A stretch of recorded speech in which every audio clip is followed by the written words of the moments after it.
Okay. Good morning, everyone. Ugh. Good morning, everyone. Sorry, I'm kind of a hot mess right now. But, on the other hand, my computer has internet, which it didn't.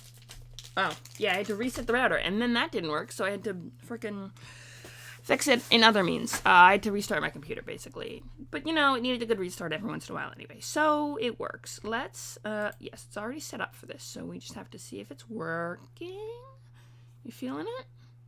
No? Okay. So, while I'm getting this in order, my name is Lee, and, yes, I need to remove you and add you again, because apparently you don't like being thingamabobbed. So, we're gonna redo it. It's fine. Let's see. It was this one. We know what we're doing. If I was a little better prepared, I might have had that. But I had to fix my internet. Yes. Cool.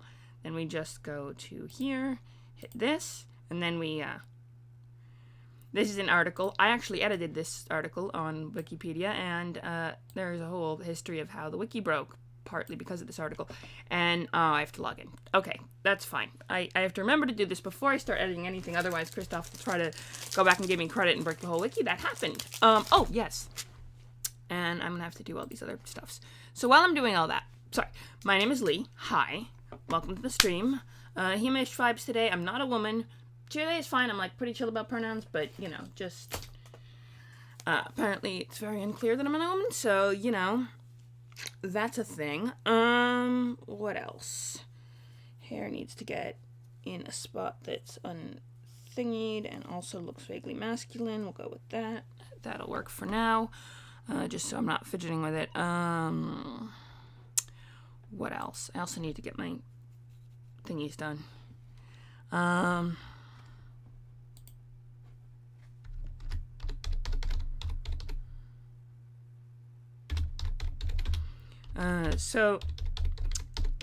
For those of you who are frequent to the stream, you might know that on Mondays we do Greyhawk. What is Greyhawk, you might ask? It is a world created by Gary Gygax, a awesome sauce planet, and we are, the coolest Greyhawk stream ever. Alright, basically, Wizards of the Coast doesn't support it anymore, even though they own the property rights and refuse to let other people use it anyway. So, they're being kind of assholes about it.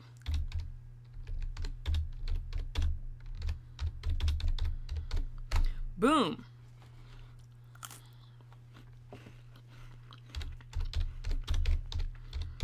And that was part one. Gryrax, I happens to be the first one I bookmarked, because the first Good Morning Greyhawk I did officially that was not just a special, hey, I'll do Greyhawk, because even though I don't usually, the first time I said, alright, we're doing Mondays, it's going to be Greyhawk, I started with the Uluk states. The Principality Uluk, the County Uluk, and the Duchy Uluk, which did not used to be one country, despite the names. Principality Uluk is run by the Dwarven Prince, and the capital is Gryrax. And I actually edited the wiki article on Gryrax, because that's fun. So, Good Morning Greyhawk is my usual, I'm gonna go here for today.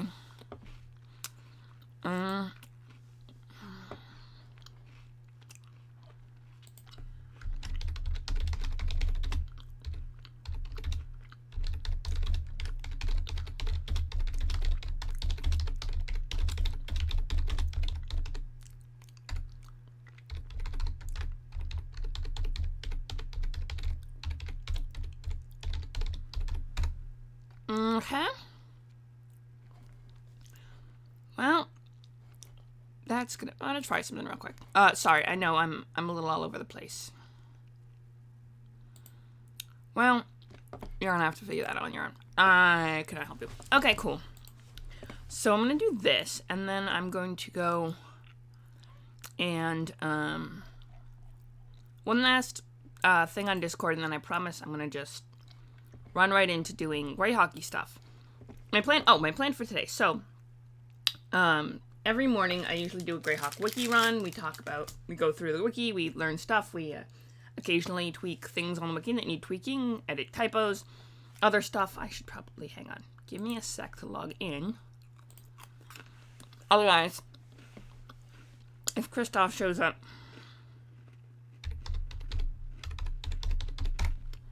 there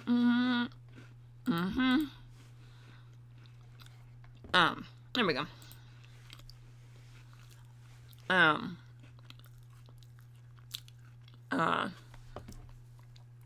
There we go. Now, if I edit anything, it'll go actually credit me, and Christoph won't get annoyed that it doesn't, and that I'm not logged in. Christoph being the head librarian of the Greyhawk.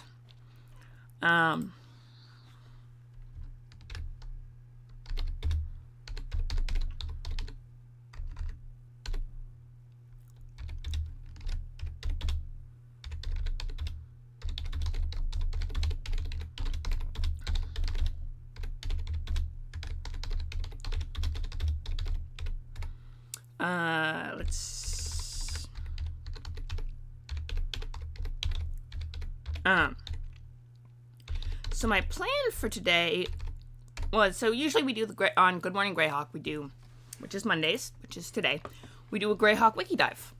We go through the Greyhawk. Okay, I'm going to try to drop my voice a little. It's going to sound weird. It's practicing to sound more like a guy, so I'm not, I don't know if it'll help, but I'm trying, Drop the voice. A little liquid. Not actually coffee. It's just water in a coffee cup, but I have it, actually water, not vodka or anything. But I have it set over there, and, let's see, history, and, was there C? Yeah. Is there anything that we should add to this that we should know of? Dwarven, okay. Do we have any heraldry? We don't. Okay. I don't know what we got. Okay, we're gonna do this for now. Principality Wulik. We'll go backward from Gyrex for a little bit. That's the Principality Wulik. A political state. It's a high Dwarven population. They Hi, good morning. You are here. Oh, I'm doing the thing. Also, I meant to say that I was going to do the thing, but I think I have a magic item, and I'm going to Greyhawkify it a little bit. I don't have the file for it, though. So, we're going to have to recreate it. But it's something I created for a campaign set in my own homebrew world. We're going to do this. Oh. What do you know? It's already up. Okay. So my plan, coffee is good. I do not have actual coffee. I have a blue box mug full of water, but I have gotten so much sleep over the past few days that I'm just, I'm only 20 minutes late and I had to reset my router. So, there's that. And restart the computer afterward because it didn't like that. So, magic item. Okay, you know what we're gonna do?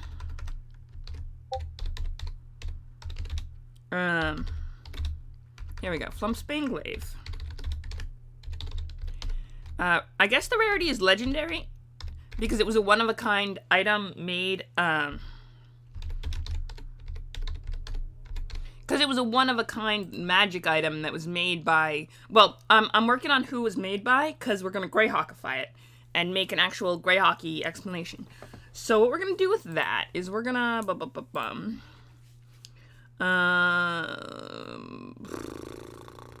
I don't know. We're going to have to... We're going to work on this. We're going to... Suel, Iridian, Elves, Gnomes. Okay.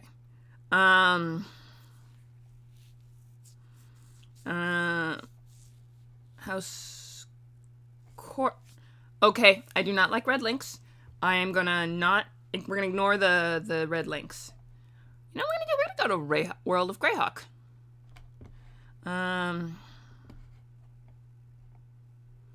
Oh, you know, we'll go to Bokobob. Alright. That's Bokobob. He's the god of magic. There's a reason for this. Zigig. I was hoping to get to Zigig. This guy. This guy is the asshole we need right now, because he is the kind of person who needs this on this. Oh, right, you can't see this. Freaking, okay. There we go. That is Zigig. He is, not the real god of magic, because real gods of magic are just gods of magic. Like Weejas, real god of magic. Boogabob, kinda. Zigig? No. Sorry, I play in, the one game I play where we're in Greyhawk, where, we're going through Zigig's castle with a, Sulian wizard, and he is, very firm on, Zigig is not a real god of magic. Weejas is a real god of magic. But, you know. Okay. But Zigig, so, the question is year. These assholes. Probably when he was alive, so... He's a real... Okay, yeah, he's a real god of magic, but he's not, Okay, let me... He's not a Sulian god of magic, so he's not as cool as Weejas. That's what I learned from, Beska.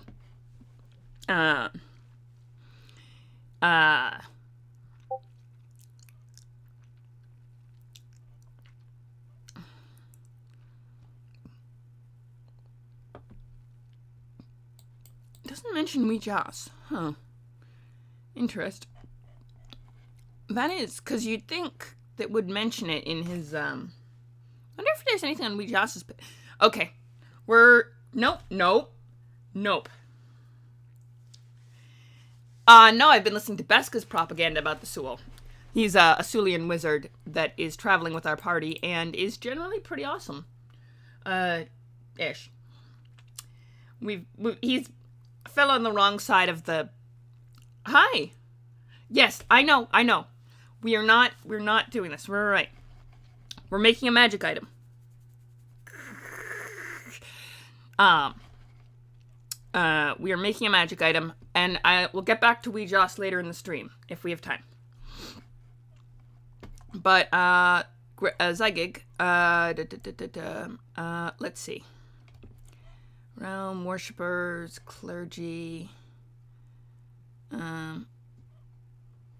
House of Zygig,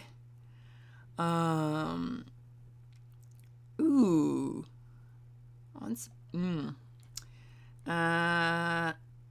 yes, okay, this is what we need, the history part.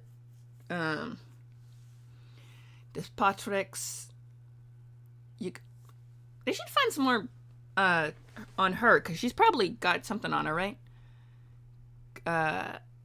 Grand Green, second Lord Mayor of the Free, and Margot Green, former Despotrix of... Okay, so if Margot Green is Despotrix, Grand Green is... Hang on. If Grands is the second... Because if he's... Right? If he hooked up with Margot, right? Margot is Despotrix. Maro is Despotrix, right? If she's Despotrix, that means he's a god. And assuming they're both cis, that means that she was the one who... Which means he probably took her name, given that she's Despotrix, right? Hypothetically. He might have taken her name when they got married. Assuming they are married. But they have the same last name, so unless they're like cousins or something, they're probably married, right? Hear me out. So if they're married and he married the Despotrix, then there should be more on this whole thing, is my point.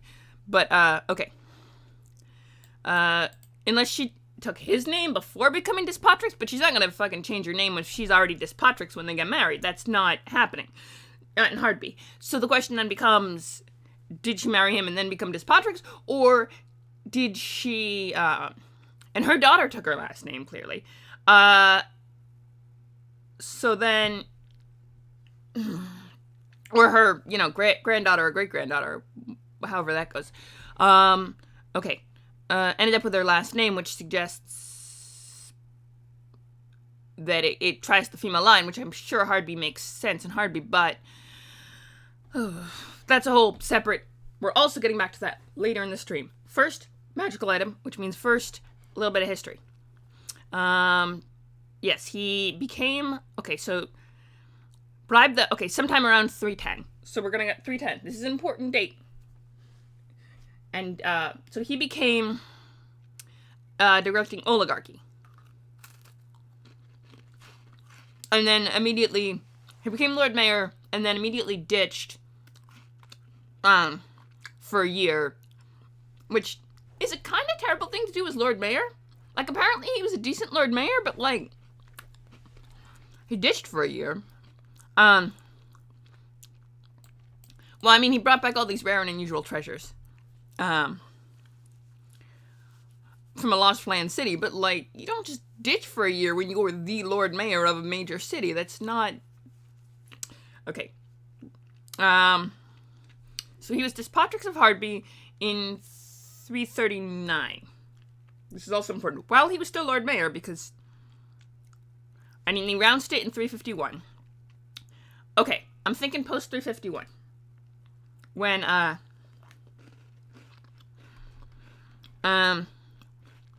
you see? Like, he did all this useful stuff for Greyhawk, but also ditched for the first year as Lord Mayor. Like, okay. They found colleges. Okay, this is where we open like a new tab. Colleges. We need a student of Greyhawk. We need a student who was close with Zygaig. Why? Don't worry about it. We just need one. So, we're going to look into Greyhawk Guild of Wizardry.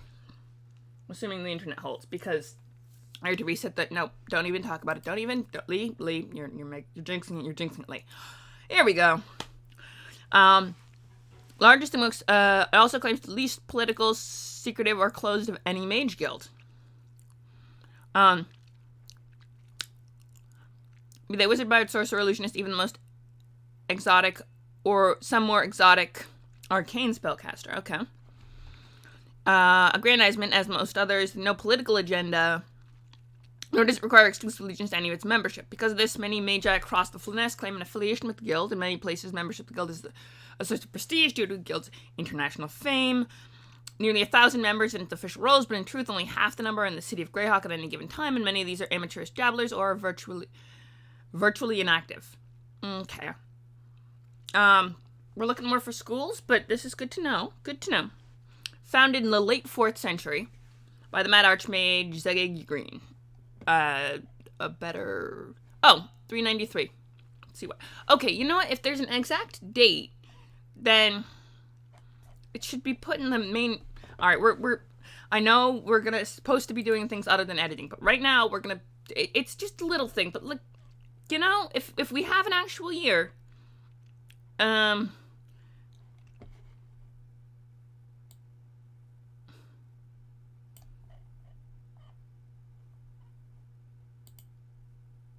fine, no editing. Fine, I'm not editing it. Just on your behalf. No editing. Fine, no editing. Extensive collection of arcane texts and magical knowledge in the whole Flyness. The fact is large print guilds being the fastest growing guild in Auric. It's in the High Quarter. One of 3 pyramidal buildings in the city, but the only 4-sided one. Architectural wonder is considered to be magical design and impregnable. Many vaults house numerous tomes, which have been collected and stored here over the past 2 centuries. Housed here are some magical fortunes of numerous archmagi, including those of legendary Zygaig, or so it is believed.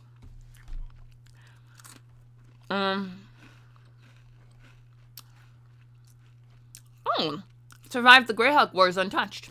That's cool.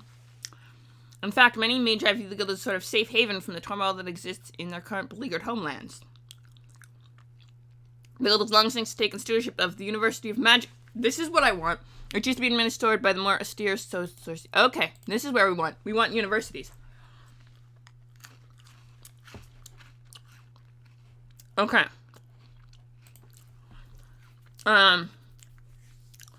This is what we want. We need a student. A student here. We need a school. And great Zygaig. It's very Zygaigian. One of the most architecturally striking buildings in the city of Greyhawk is the University of Magical Arts, a dramatic 3-sided pyramid with no apparent entrances. Inside, the pyramid contains a working and living space for hundreds of students of wizardry and their instructors. At any time, numbers of students arc off adventuring since the school encourages people to gain experience in this way. The tremendously tall surrounding wall, it's 6 feet, 6 feet tall, 100 feet on the side. Tremendous wall. Surrounding the college creates a courtyard, but doesn't have any apparent gates or other entrances, just like the pyramid itself. Students of the University of Magical Arts are fond of testing their powers against unsuspecting citizens, making them victims of numerous practical jokes.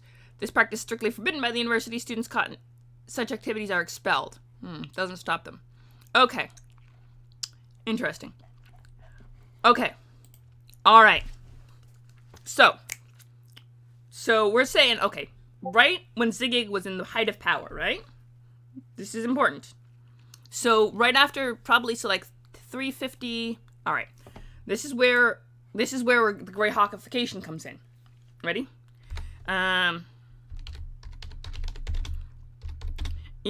Actually makes perfect sense. Created in, hang on, I gotta get rid of this temporarily so you can see what I'm writing. I mean, you don't have to be able to see it, but like, it's cool to be able to see it. Created in, now I have to look back up my dates. There's a gig, when did he, 351. 355. So, 355.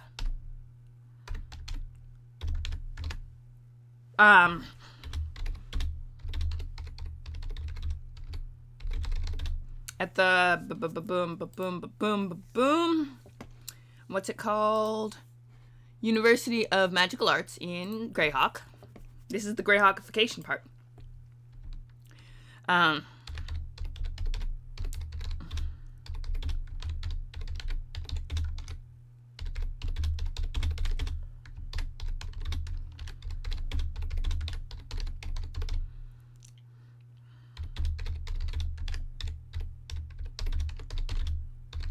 Was her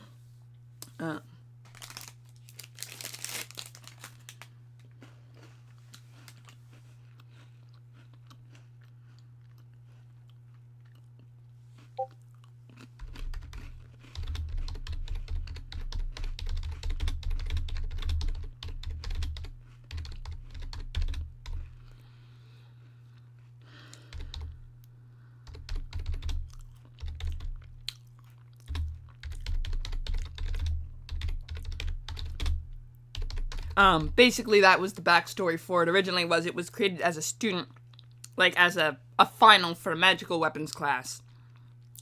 And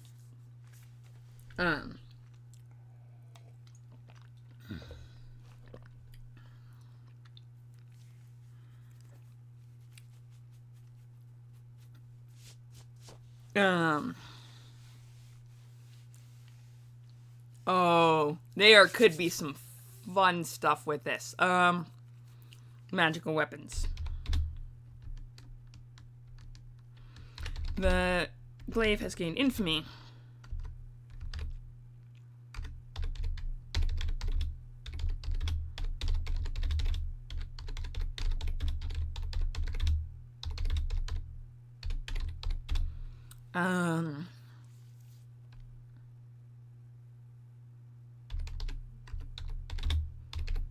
For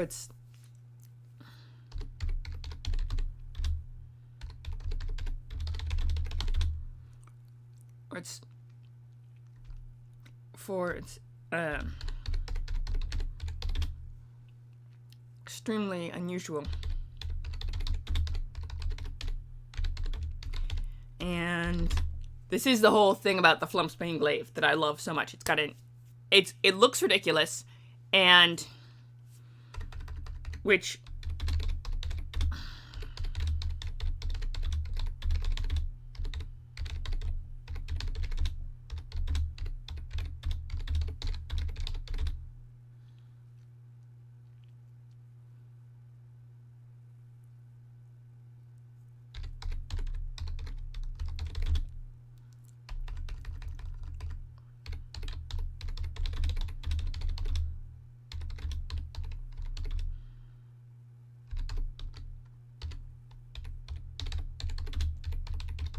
reasonable looking. This is the whole thing about this glaive.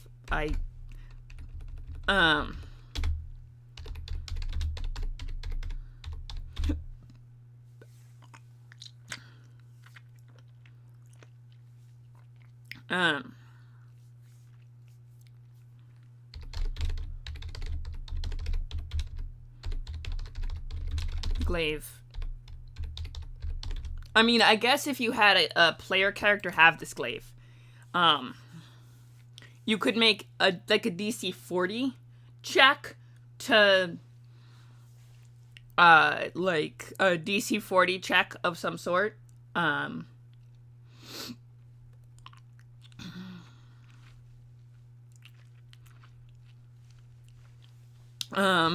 would allow for that, but I honestly think it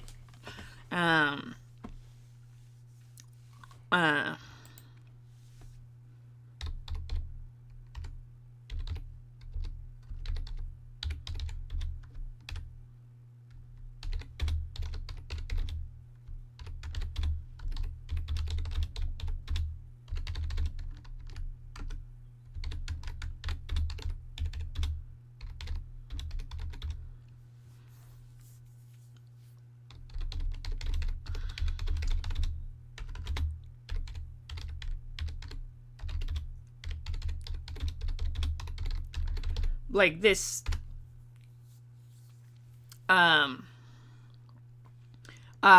because if it is, since it is a magical item, we can add that little snippet if the players really want to try.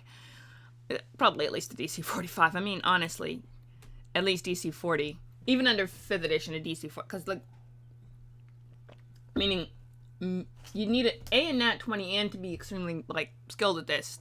And to have other things stacked in your favor. Because, honestly, it's just, she was determined that this thing would look... Maybe we should give her a name. That's a thought. We should give this young student of magic a name. A young student in Greyhawk who, in 355, well, okay, we're gonna do that, but first we're gonna get the item, and then we're gonna maybe go back and give her a name. But the item itself is cool. I think. The appearance of it is... There's some interesting, you know...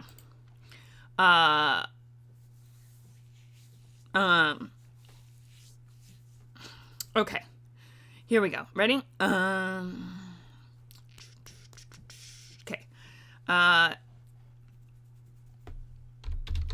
And... for the... It's,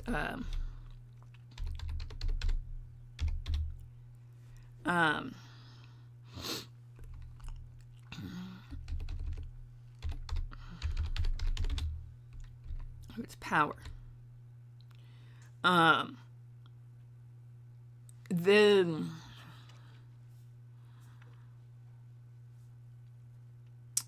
The glaive itself. Okay. Now we're getting to the nitty-gritty of what it does. Is a regular plus... Here's a regular plus... it's... Okay, so here's the question. How high... It's a regular +2 glaive. So it's either a +2 glaive and then a +4 against flumps, or a +4 glaive and a +8 against flumps. I guess I could do +3 and a +6 against flumps. The question is, are you ever going to be fighting flumps, other than ether flumps, which are a thing in my world, but not in Greyhawk. So, you know, that was a kind of get out, but it was also designed, it was there also, it was designed that it's just a way to get a +2 glaive if you couldn't, because no one, the appearance brought down the price enough that even if you couldn't afford a +2 glaive, you could afford this thing. I think it was a +2. I feel like it might have been a +4, though. I don't have my notes. So my notes on it, I posted to a Instagram. The Instagram got hacked and now it has been shut down by, well, Instagram. And you know what? F it, I'm glad, because then the guy who hacked it doesn't have access, but that means all my posts about all the cool stuff, all of the poems I created, all of the cool stuff has been lost, and I had to switch out the device, so I don't have access to all of this anymore, so I'm recreating it. I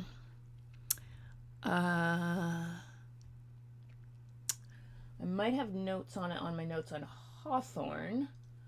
which would be in, hang on, we're looking through my note. This is, which notebook is that? I think that's this one, right? This one, yeah. Still has a cover. Let's see. Did I put the notes for Hawthorne in here, or did I type them directly?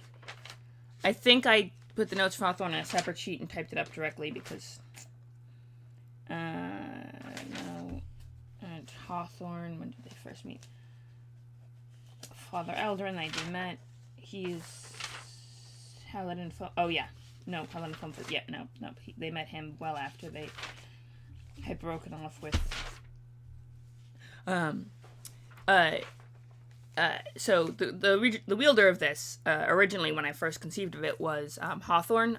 He was a leader of a small group of adventurers that ran into the group of adventurers I was running for, because there were only 2 players, so I gave them frequent NPC companions, and they. Oh yeah, this one was Queen. That's where Hawthorne. Yes, that's. Now, do I have. Starting with a red onion. Silkar is alive. Oh, right. The wizards that they kill. Yeah, no. Nope, I don't have any. My notes on Hawthorne were on a separate sheet of paper that I destroyed after I typed it up, and then I lost the files on typing, so now well, yeah. So Hawthorne is, I don't have notes on Hawthorne, which means I don't have notes. Let's see. What? I'm gonna make it a plus. +2 is a lot. Yeah, I'll give it a +2 glaive. It's a magical +2 glaive. Is a magical +2 glaive.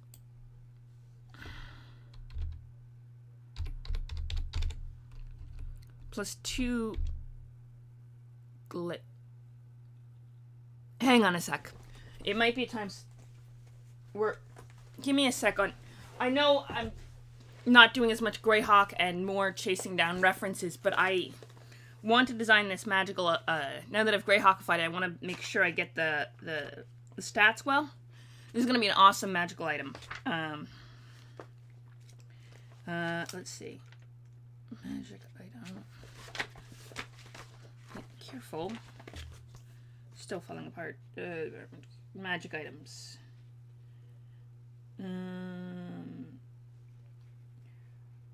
548. Yeah, let's go to 548. We're going over to this part of the book. Because I think, I just want to check one thing. That's an environment. Okay. Magical items. Caster shields. Bane.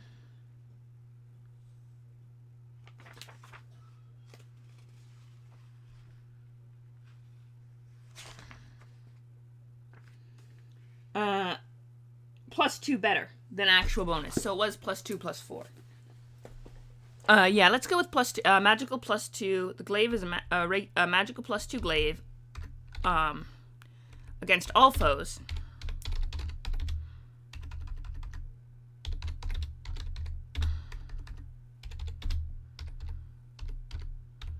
In both to hit.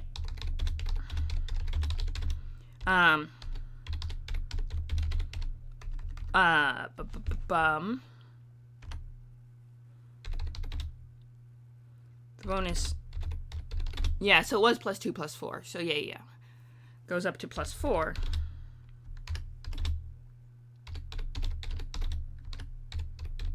Flumps.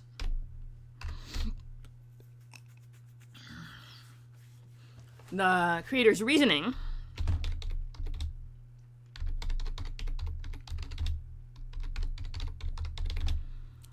Okay. Well, the creator's reasoning for why flumps. As to why.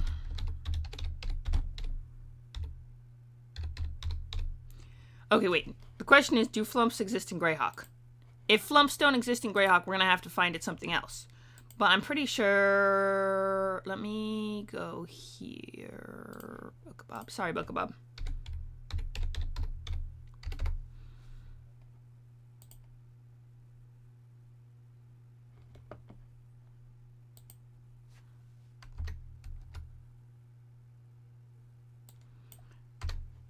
Hang on, am I spelling it wrong? Do flumps not exist in Greyhawk?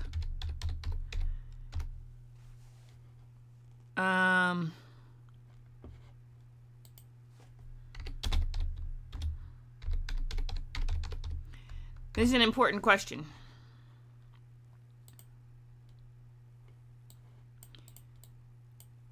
Oh, okay, no. They, of silly and unused. Okay, so they do exist. They exist in Castle Greyhawk. Okay. Alright, according to... Alright, let's see.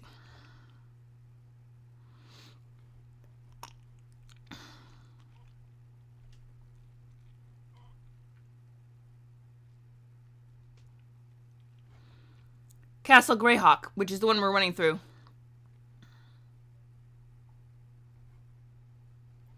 Alright.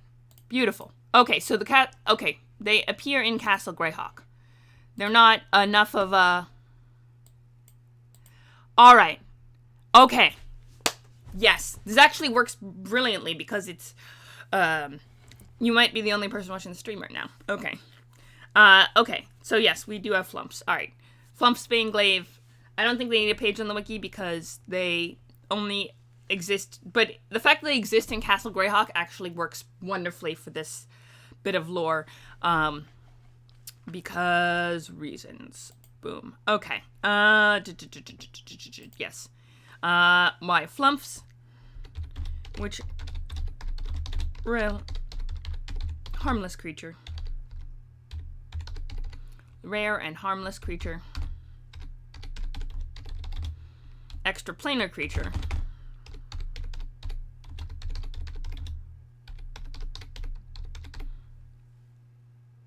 Relatively rare and harmless extraplanar creature.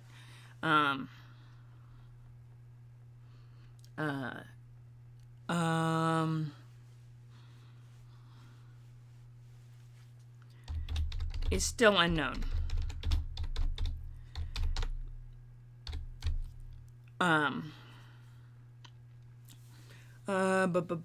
Yes.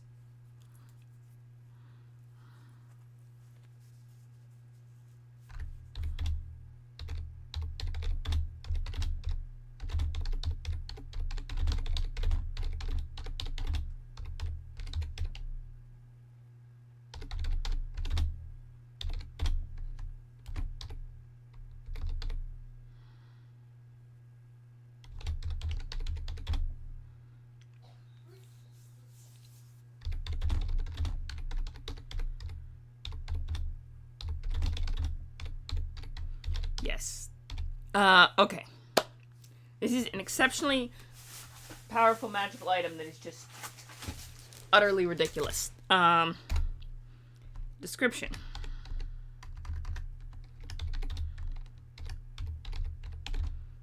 The Glaive, okay. I don't think we need to capitalize the G in that. Itself is how okay, how big is a glaive? That is an important question.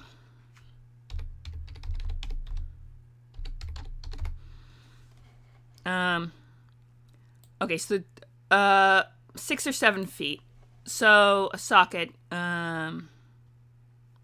Okay. Alright, so we got 18 inches. Hello! Welcome, Silver Array. My name is Lee. Yimish vibes today. Sheer they is fine. Just as long as you know I'm not a woman. What else? Oh, today we're doing magical artifact designing. From this is a magical artifact I created for a campaign, that I ran for a homebrew campaign, set my own world. But I have, decided to Greyhawkify it because I thought that would be cool for a, in case Kristoff needed it for a thing, essentially. I can Greyhawkify other magical items or invent magical items for Greyhawk specifically if you want. Fair enough. Welcome to the club. Yeah. That's a vibe. Alright. Very much a vibe. Cool beans.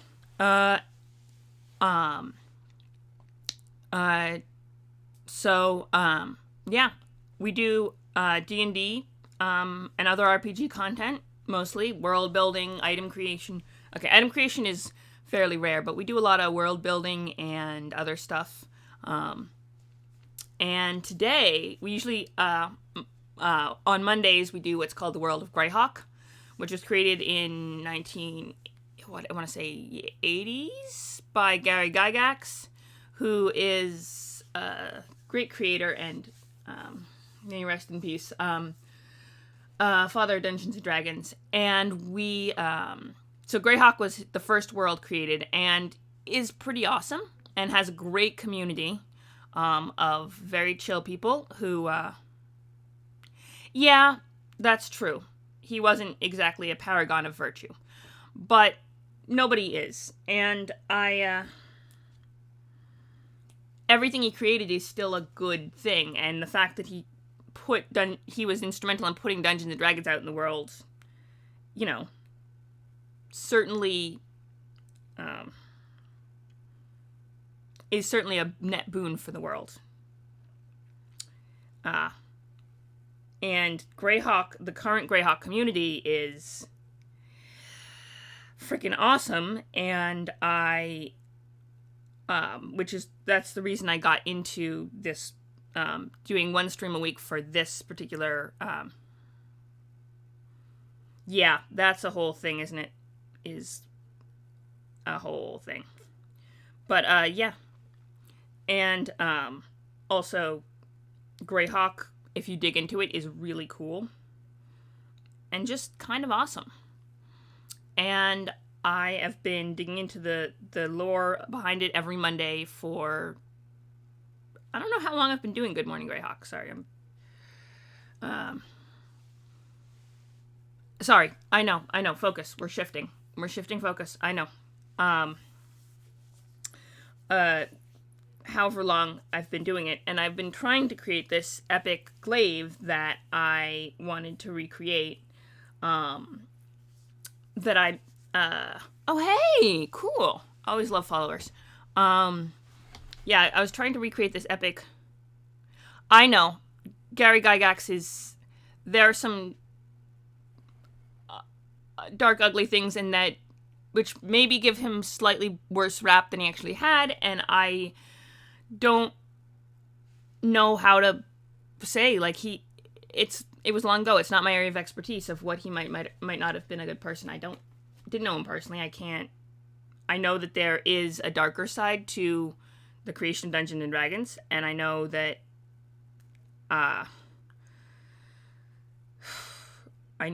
there is some controversy surrounding him, but I also know that what he did creating, is amazing, and that it's not like H.P. Lovecraft where he's irrevocably terrible.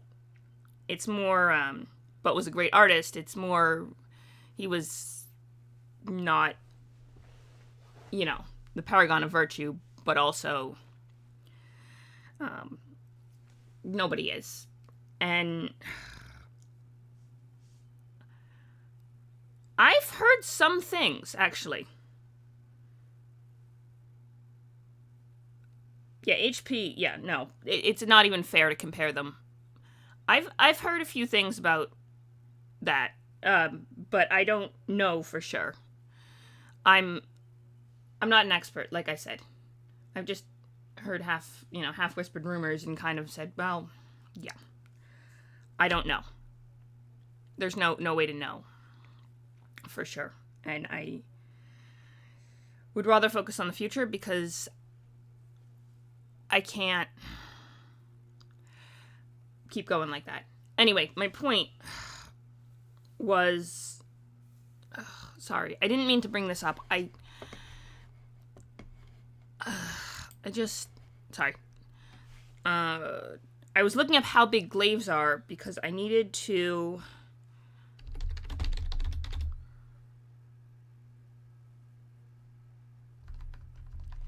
6 feet and 9 inches.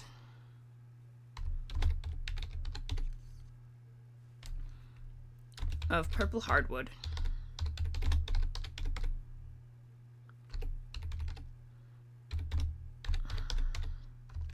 carved with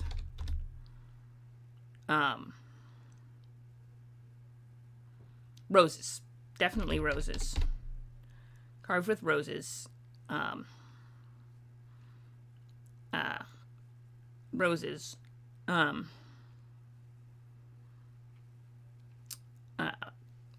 Yeah, it's definitely carved with roses. And no,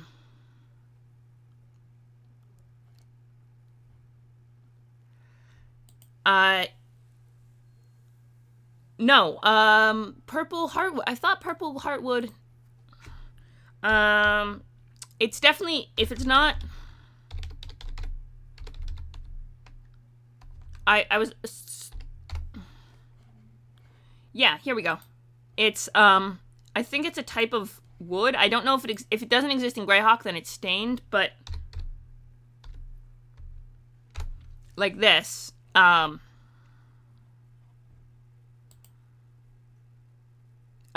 amaranth, extensively grows in some parts of Central America. It is somehow rare, very durable, and resists both decay and insect attacks. Which is partly it also water resistant. It's also, here we go. We are learning things. Yeah, so it naturally has this purple color. Deeper eggplant purple. With further agent exposure to UV light, the wood becomes dark brown with a hint of purple. Can be slow to minimize by using UV inhibiting finish on the wood. Okay, so probably purple heartwood. The idea was that it was carved from purple wood.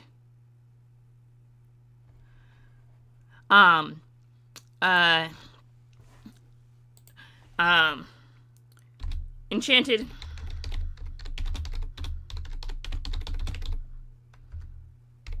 The color from fading. Enchanted and lacquered. It's definitely shiny.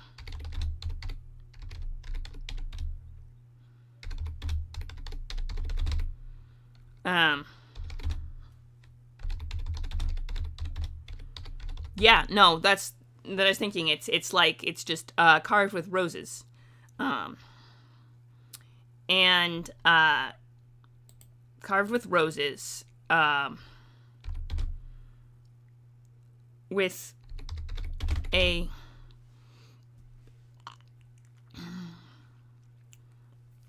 large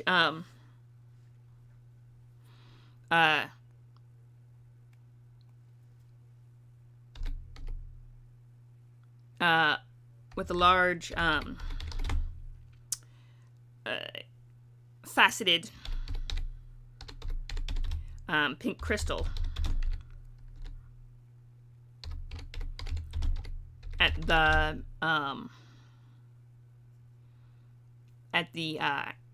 end.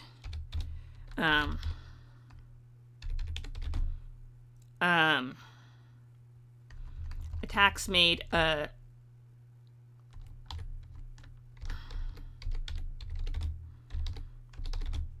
with the butt end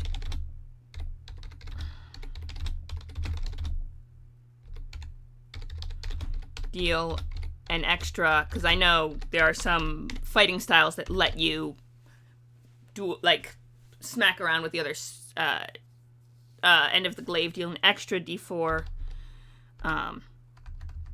2d4 magical bludgeoning damage.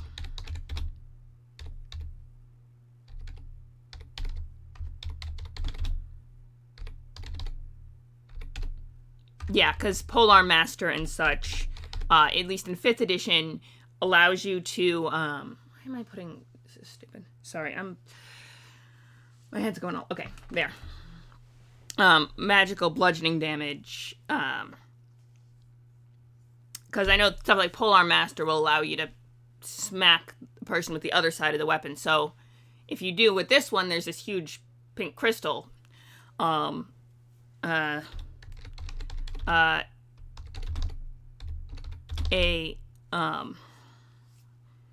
pink ribbon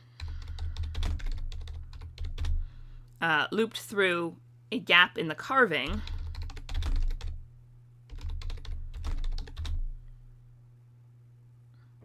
Through a gap in the carving.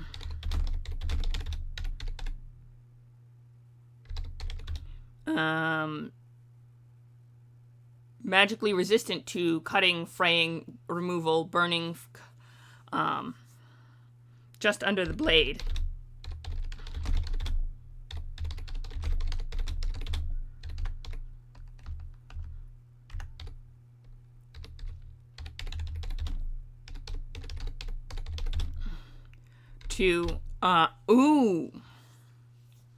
Resistant to fraying, burning, and cutting. Removing this, untying this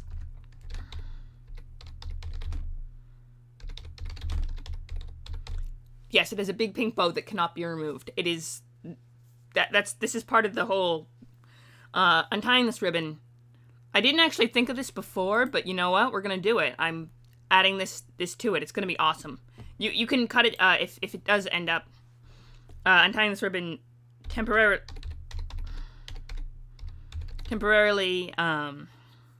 renders the magic in the glaive innate until it's retied. This is a whole, like, we got this, go. This is, the blade, the blade is, thinner than, it's long and thin, 19 inches long, let's say, it said up to, right? Hang on, did it say up to 18 inches? Hang on.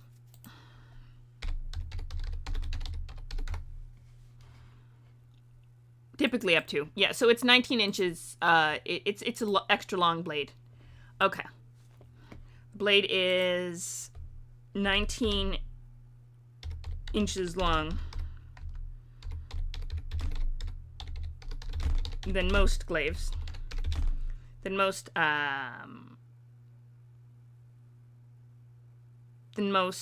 glaives. And does not have a hook on the end. Glaives are very cool, but this one does not have a hook on the end. Glaives are kind of cool. That's kind of why I wanted to do this. Like, I just wanted to make this magical glaive. When I first made it, this was, at the very beginning of the pandemic, actually, is when I first started Hawthorne and his crew. So, the campaign it's from has been going on a little longer.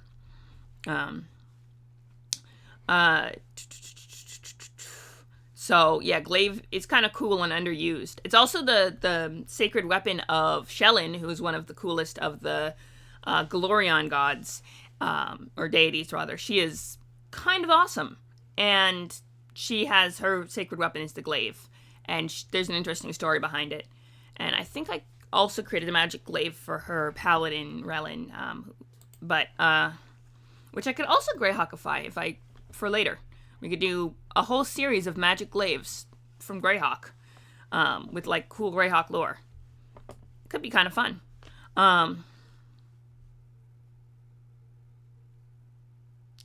Ooh. Interesting. Give me half a second to do a thing.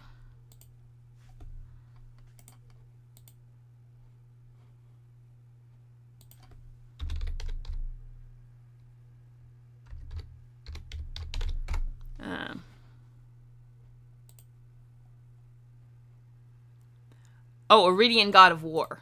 Okay, that's pretty cool. That is very cool, in fact. Also, hi, we have new viewers. Welcome, welcome. My name is Lee. Hamish vibes today. She, they is fine. I'm pretty chill about pronouns. We are creating a magical glaive. We are, I'm Greyhawk Greyhawkifying a magical glaive that I had created ages ago. It's a lot of fun, and so we have this magical glaive that we're does not have a hook at the end. Blade's 19 inches long, so long and skinny. Does not have a hook at the end, and is an iridescent pink. An iridescent pink from part of the magic. Yeah.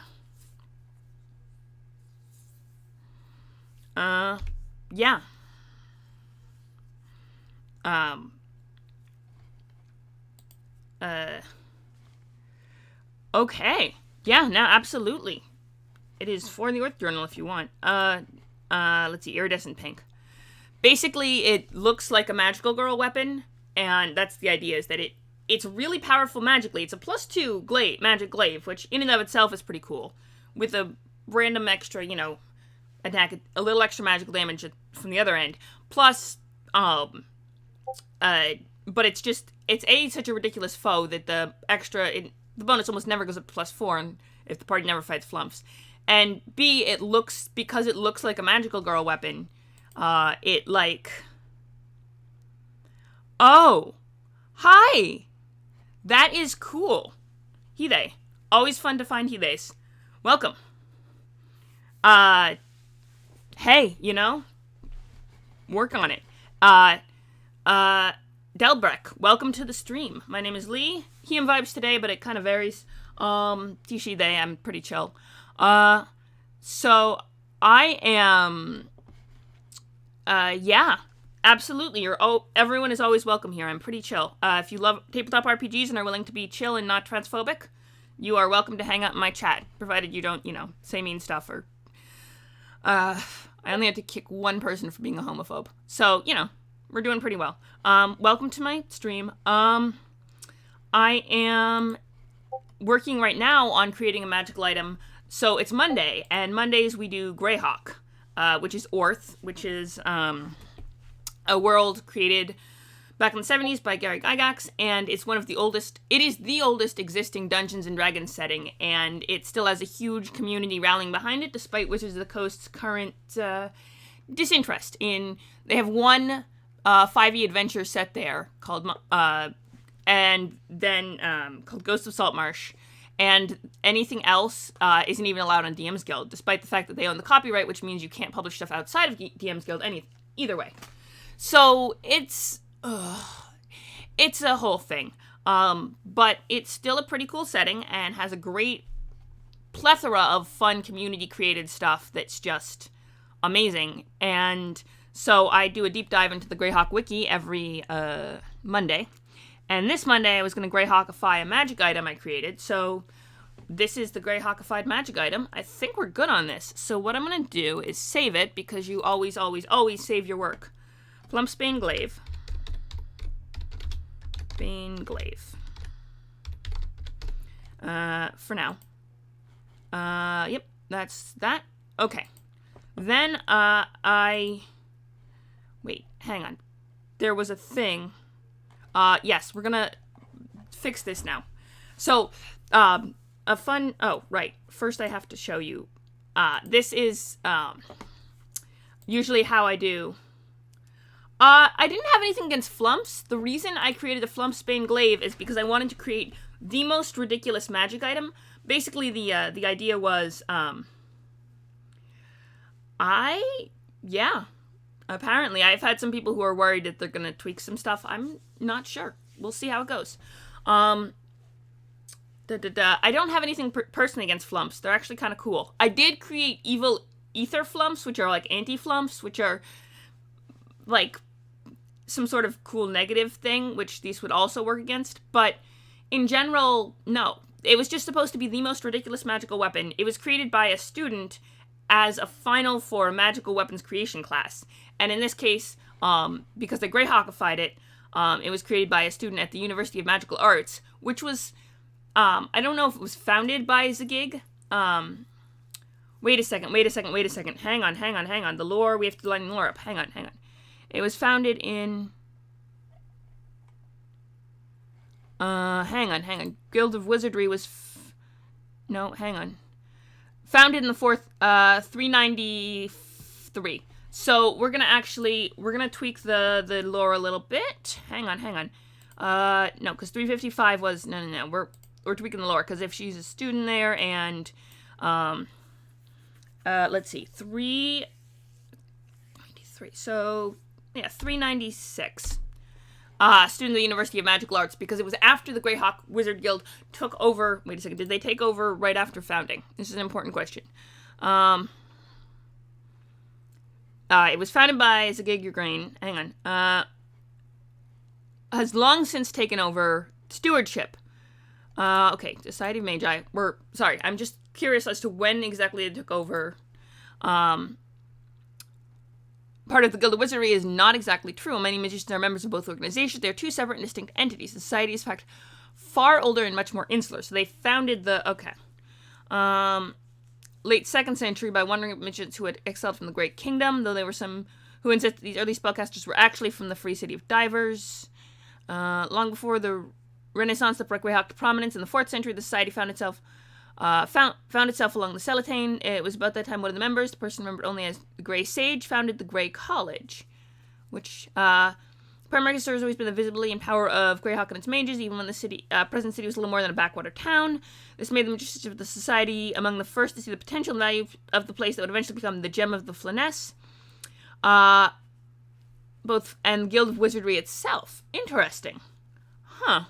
Society has always been a relatively democratic group, electing a president to serve a 2-year term of the office. By the city charter of 498, the president of the society holds the seat on the directing oligarchy. Okay, good to know. More than 100 magi, let's see. 598, the president is Torrance Hebvard. The position was held by Kieran Yolakin, master of the Guild of Wizardry, who served in interim president of the societies after the unfortunate... after Autoluke. That Autoluke. Okay, hang on. Wait a second. Master of the Guild of Wizardry. Okay. So the guild... This is a tradition in Greyhawk. So, fun thing about Zagig is that he was both Lord Mayor of Greyhawk and Despot of Hardby at the same time, and lived in neither city, going off to adventure half the time anyway, which just blows the mind. But apparently that's a tradition among wizards in Greyhawk, because this wizard hang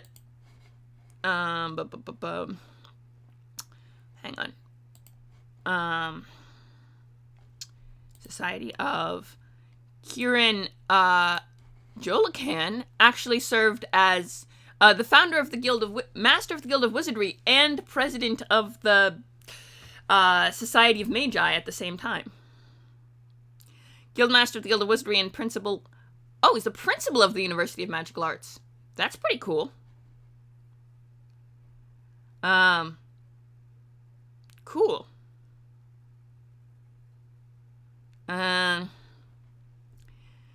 Certainly over 100. Yes.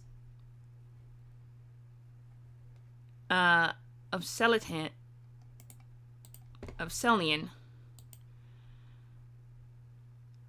Selene. Selenian. Okay, Selene. Of Selenian make. Okay, that makes sense. Selene is the fairy kingdom of elves that, there's actually a group of elves that are right adjacent to Selene, but not part of Selene, that are marked on... Oh, I haven't brought up the map yet. Okay. Shout out. You ready? I have something really cool. That is Anna B. Meyer, is an amazing...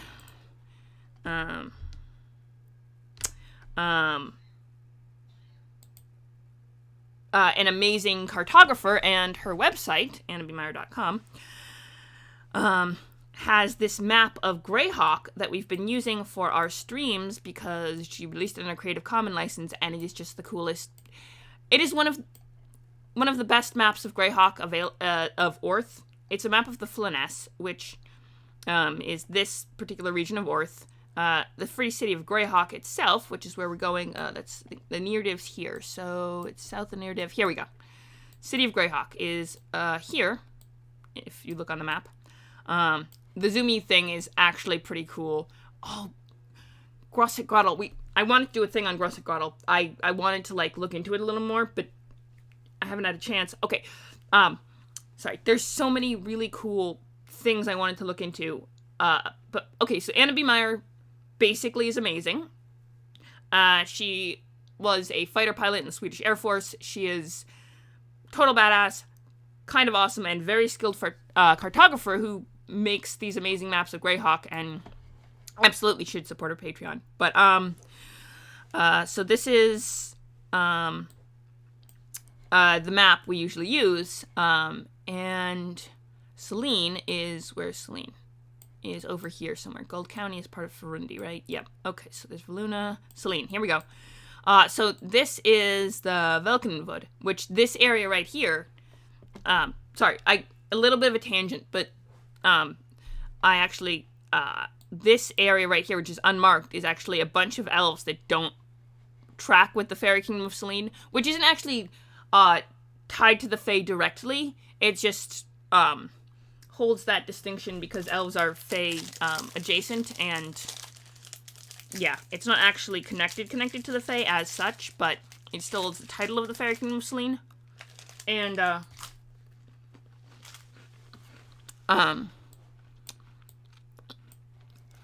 yeah, I got distracted because Selenian. I didn't recognize Selenian, but, yeah, this is where the Fairy Kingdom of Selene is. And, well, that's an interesting question. I think what appeals to me most about Greyhawk is not even necessarily Greyhawk, although it is kind of cool. And the gods of Greyhawk and the divine drama is just a lot of fun. And the Iridian and the Sewell and the Sewell and the Clunish War and the Iridian migration is actually an interesting, historical sidebar, and there's a lot of lore to dig into. There, which I find interesting. But I think the thing about why Greyhawk is mostly the community, honestly.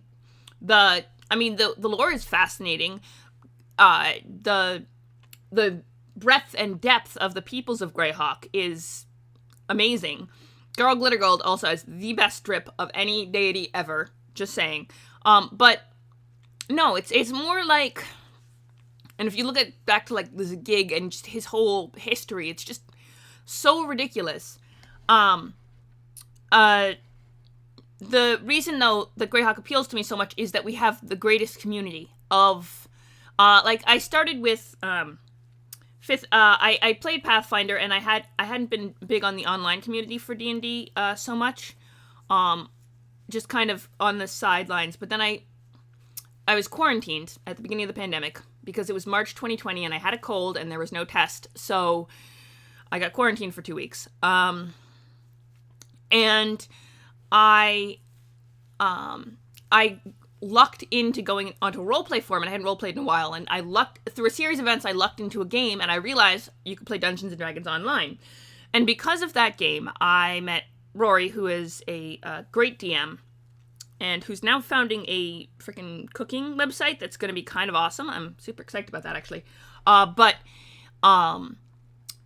he introduced me to Blue Box RPG, which I became part of that community, and through them, Lord Gazimba, who is an amazing streamer, and a stalwart of the Greyhawk community, and through him, I met all the other Greyhawk people, and the Greyhawk community is just, like, one of the most amazing communities, on frickin', and the amount of passion, that you find within it, the amount of acceptance, the amount of all of this is just, great. So that's why Greyhawk, it's mostly the community. I mean, it is fascinating to learn about, and, certainly, oh, right, we have to do the rest of the frickin', I forgot about that, later. But yeah, there's a lot to learn about Greyhawk, and I do lore streams, on it every Monday, where we explore the wiki and learn stuff and dig deep into different, oh, hang on, I'm an idiot. Okay, I'm not even showing you the map. I forgot to put it, okay, have a little patience with me. There we go. This is the map I was talking about with Anna B. Myers. Anna B. Meyer. I really want to color Anna B. Meyer, who is the cartographer I was talking about. This is the map I was referring to when I... this is the map. That's the Fairy Kingdom of Selene. This is the elves that are not part of Selene. And the city of Greyhawk is here. Free City of Greyhawk. But yeah, this is the map I was talking about, and it's just, you know, it's if you go to Anna B. Meyer's website, it's the map that's just here. Yeah, so Greyhawk is, the Free City of Greyhawk is, can refer to either Greyhawk itself, which is the city, the Greyhawk Peninsula, which is the nearby peninsula, or the domain of Greyhawk, which is a amount of land loosely controlled by the Free City of Greyhawk, which, so this map is the map of Flornes as of 576 Common Year. In 582, which was the Greyhawk Wars, which was so called because the treaty ending them was signed in Greyhawk, mostly, the Free City. Yeah, Greyhawk is a city-state, but it can also controls things like the Gynarchy of Hardby, basically, and not divers, but not maybe, I think it was Narwhal and then one other nearby city-state. Yeah, like all of this land marked out here is, it's a city, yeah, it's a city-state essentially. Which Castle Greyhawk was created by Zagig, who was the Mad Wizard, who was the Lord Mayor of Greyhawk in, when is he Lord Mayor? History, here we go. Let's see. Yeah, he was, he started in like 310, he became part of the directing oligarchy and was a Lord Mayor not long after. But and during his tenure as Lord Mayor, also was the only male despot of Hardby ever, so that was a thing. The gig was a little bit crazy. This is what I mean when I say Greyhawk lore, it's a little bit ridiculous. Yeah, so Zagig, was, this here. Let me scooch this down a little bit. There we go. So you're not, doesn't see both the texts. Yeah, so, he was Lord Mayor, and kind of boosted its, I mean, yeah, it is. But it's still extremely fascinating, and there are chunks of it that are extremely well thought out, that you're just like, oh, wow, they actually put so much detail into this world. Like the Sulois Baklunish Wars are a prime example of that. A huge part of the Flornes' prehistory, and this just epic setup. And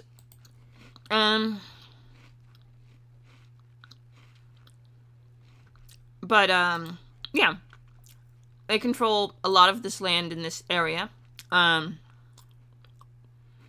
which means because they control Hardby now,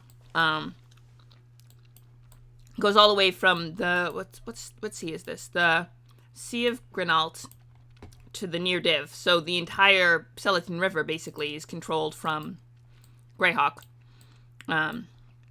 which is from, it runs from the Near Div to the, which is this Great Inland Sea here, to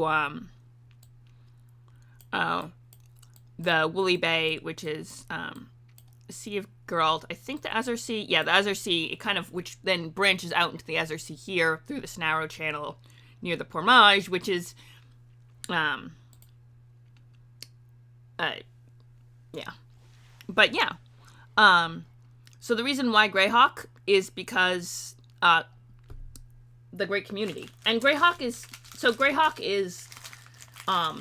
can be used for the castle Greyhawk, the city of Greyhawk, the Free City, the domain of Greyhawk, which is the area around it, or the world of Greyhawk, which is basically just another word for Orth, which is the entire planet. The Flornes being if you zoom out from this map here, this area, this particular subcontinent here, which is where basically all of the lore that exists. There's a handful of sources for outside of the Flyness, but basically this is the main area that is detailed and, you know, mapped and has lore and both official and unofficial.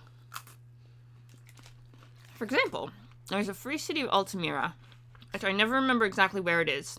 I think it's near Furundi and Selene, right? Well, Altamira. And I always forget that Hamlet is in Valuna.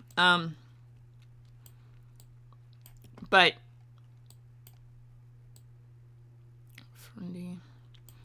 the free city of Altamira, which I want to say was it's on the border of Selene.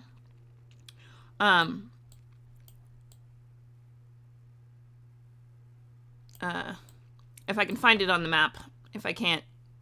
But it is not actually canon, as opposed to, or maybe it's by the county. Yeah, here it is, Altamira. The free city of Altamira, which is right here, is entirely not canon, according to Wizards of the Coast, according to the official lore, according to the Living Greyhawk Journal. It's not in any of those. It comes from, it was the creation of one Jay Scott, aka Lord Gazimba, who is the premier Greyhawk streamer and a very good friend of Anna's, and basically he has her on the show all the time. They stream a lot together. So when she created the map, she put Altamira on it. But yeah, there's a lot of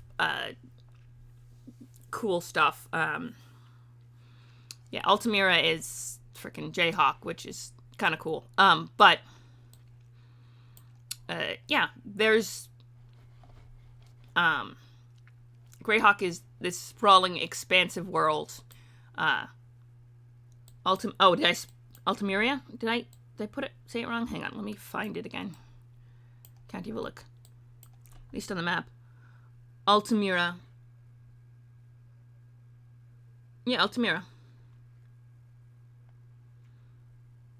Yeah, the Sus Forest. That was named well before,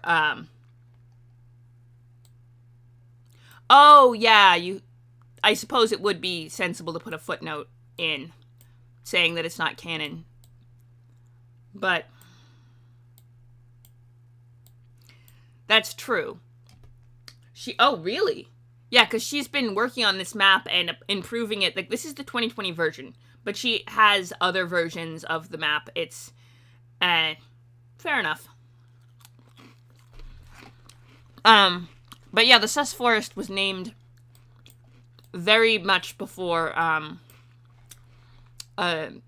sus became internet slang. But, given that it's in the Pormage, and given the Pormage's, reputation, it, actually makes a lot of sense being named the Sus Forest. Yeah. I don't know about the forest itself, but I know that the Pormage is... I mean, that's also fair, too. You could make that argument as well. Although, I think what's considered...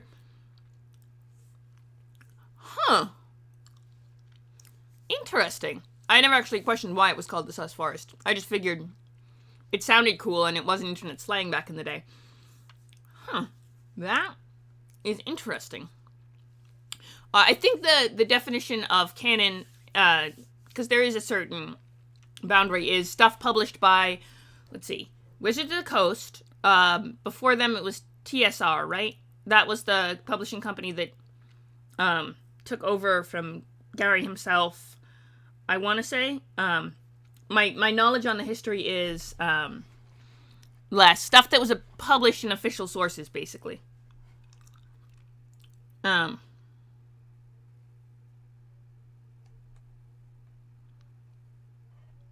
Yeah. TSR. Okay, TSR. It was exactly. It was TSR, and then it became Wizards of the Coast. I don't know if it became Wizards of the Coast, but Wizards of the Coast now holds the copyright for all of this. So, my knowledge of how it happened is very,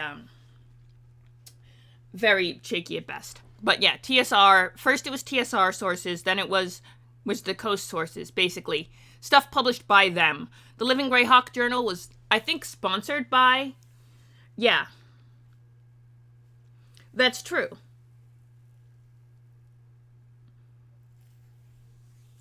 All right. TSR, and then previously it was TSR. Yeah. But, so anything in their official sources. True, but canon, rules of DM, yeah, exactly. Well, that's the thing about Greyhawk, any setting, really. Greyhawk, right, exactly. But, my point on Greyhawk, canon and... Yeah, that's true too. Although they build a lot of their things on the assumption that you're using Forgotten Realms, and sorry, I'm not gonna freaking get into their thing with the Forgotten Realms, which anyway, my point being, and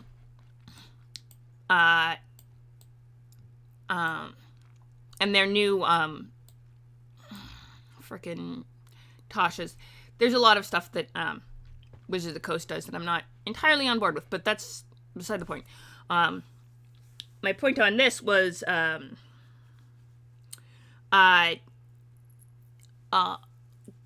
yes, canon is flexible in each individual home game, and it certainly is very, yeah, it's very much sort of thing where, yes, there is an official setup, and I think Living Greyhawk was, I want to say, sponsored by Wizards of the Coast, which actually was kind of awesome, that the fact that Living Greyhawk existed, even if it was, 10 years ago now? Yeesh. Alright, I feel old. But my point on that, all of this was, the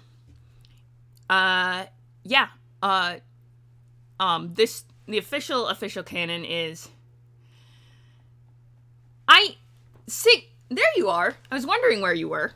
Good morning. Welcome. We're discussing, yeah, exactly. See? It was sponsored by Wizards of the Coast. Canon with one N, not canon with two N's. They sound the same, but they are pronounced different. Well, they're not pronounced differently.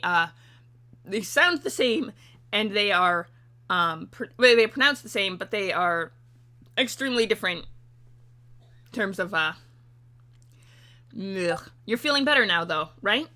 You got a little bit of glucose pop you up? You feeling alright? That's the word, homophones. Yes, that's the technical term. And then there were homographs, which I didn't even know was a real word, but I was, also true. Although cannon's made of wood, I don't know. Could you fire? I guess you could fire a cannon made of wood. We have a lot of new friends here, so I was going over why Greyhawk is Greyhawk, and that led to a discussion of whether the city of Altamira is canon, and what canon even means, and, shenanigans. And I hope you're feeling better. And I promise you that Saturday stream is happening, it just didn't happen this week, but it will happen. Because I do a special on Saturday. I don't usually stream on Saturdays, but I make an exception if I have basically I have a system wherein if you have enough channel points or are willing to front the bits, and you can request a special Saturday stream, and I will guarantee it happening. Exactly. Yeah, pretty much. The exact definition of canon is written, published by Wizards of the Coast, but it doesn't really matter that much anyway.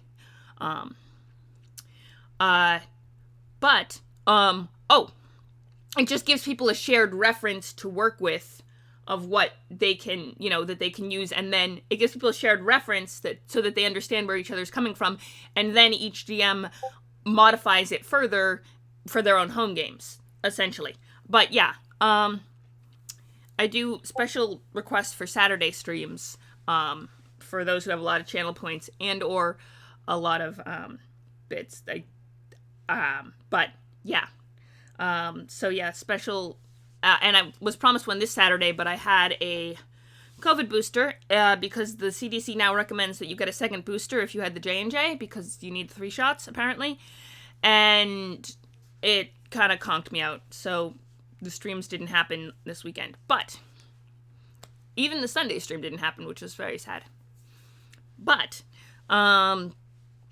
next weekend is, I won't say it's gonna happen for sure because there's a distinctive thingamabob that a friend of my uncle's got married and he's inviting us to a post-wedding party, but so we'll see on that, but it will happen at some point. But yes, Saturday stream as per requested, and you know, if any of you ever want to do a Saturday stream, all you gotta do is, and you can ask nicely, and I can't guarantee it if you don't do the channel points and bits, but if you ask nicely, I probably will. Oh, before we forget to do the things, I know I'm in 100 different directions at once. This is the nature of the stream. If any of you watch with any regularity, you will know that this is the nature of the stream, is 100 different directions at once. But I have,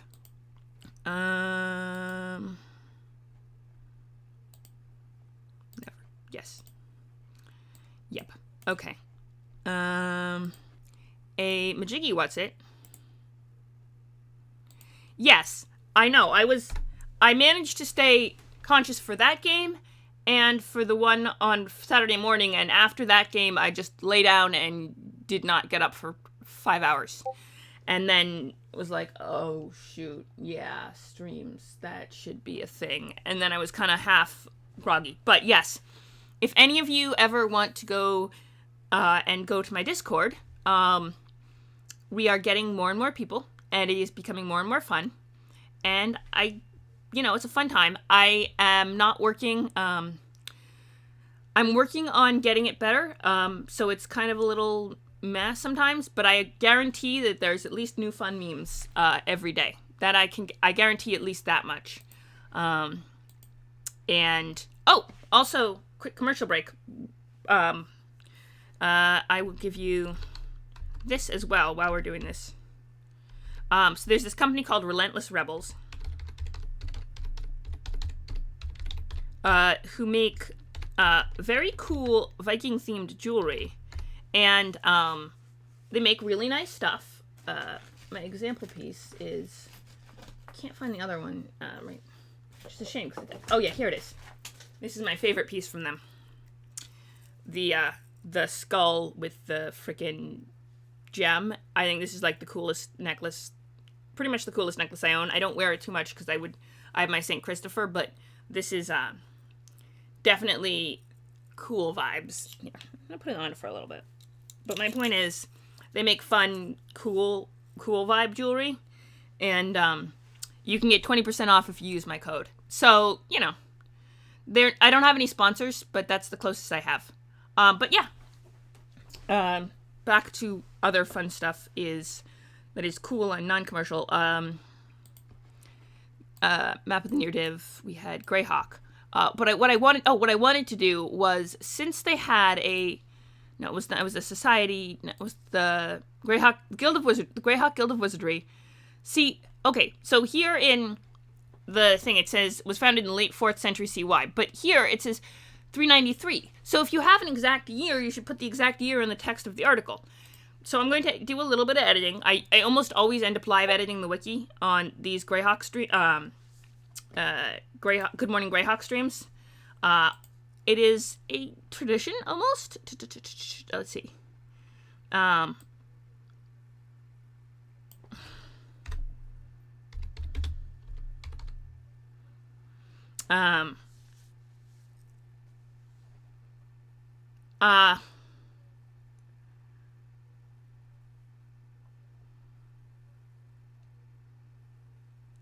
Okay. All right. Let's see. So basically, save changes here. Always save your work. and then you have to double check that it looks 393 CY. Yeah, okay. And then 393 specifically has, so that's cool. Phil, okay. Let's see. So you want to do another Saturday stream? Oh no.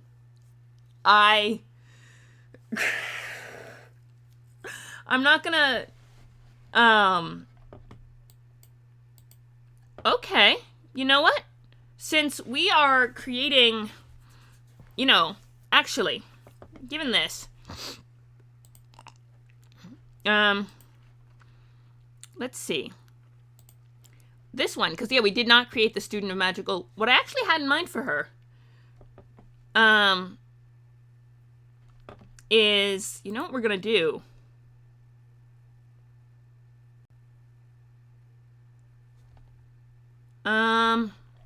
What I was gonna do, you know what we're gonna do?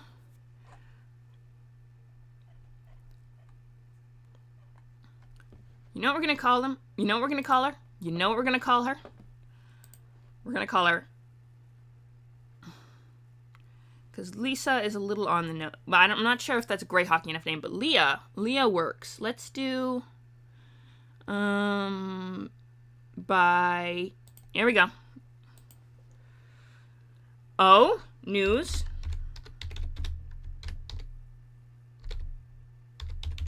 No, you know what we're gonna do? Yes. Alright. Falconcliff was the name I used for my non-existent career as a freaking erotica novelist. I gave myself a pen name. Oh! Uh-huh. Does that mean that you're not going to be in the Friday Night Crusades game, or is it late night?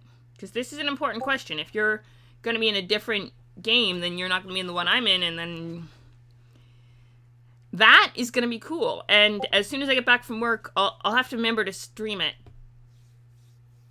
Oh, right, we don't, because of the thing. Right, so as soon as I get back from work, I'll turn the stream on, so hopefully I get back in time to at least see some of it. But yeah, that is cool.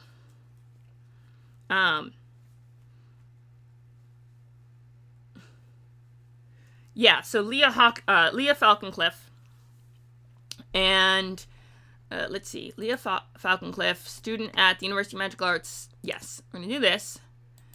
Leah Falconcliff, and then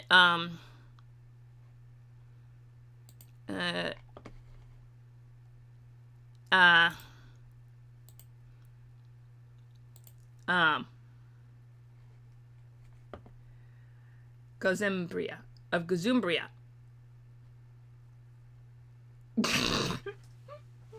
I don't know how deep this is gonna go, but I wish you luck.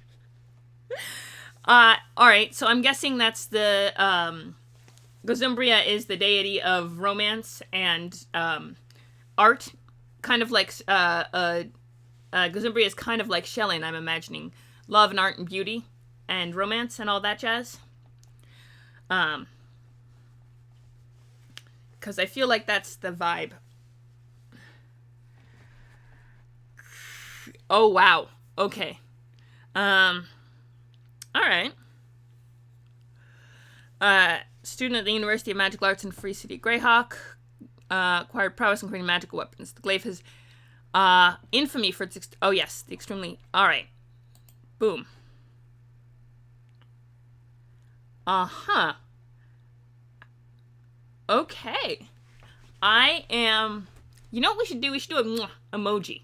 I don't know how to do emojis, but if anyone knows how... You know what I need to do is find someone who knows how to do emojis, and we need that one, and we need a couple of others.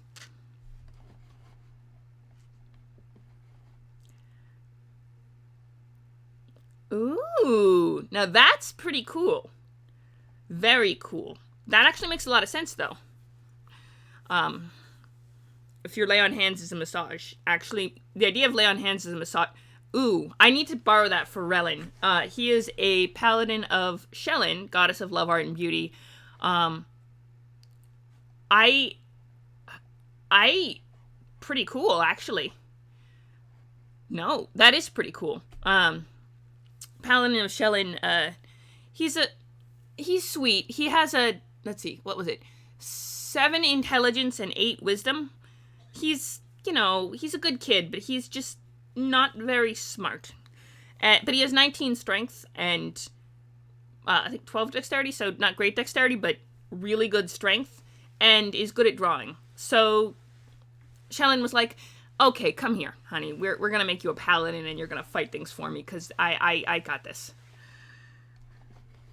Yes, Greyhawk stuff. Right. Sorry, focus. Relin is also not a Greyhawk paladin, although, let's see. Flumps being Glaive, hit, save, and then I have to put it as an... Oh, actually, I'm going to do this right now. It's not exactly the ideal, but, we're going to send this to the Majiggy What's-It with the thingamabob before we forget to. There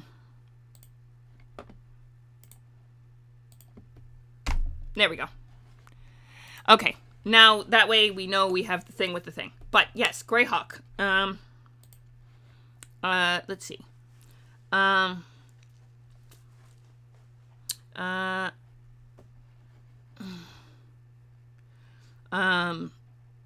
Right, so we tweaked the World of Wizardry. Zagurgi Green. Zagig is...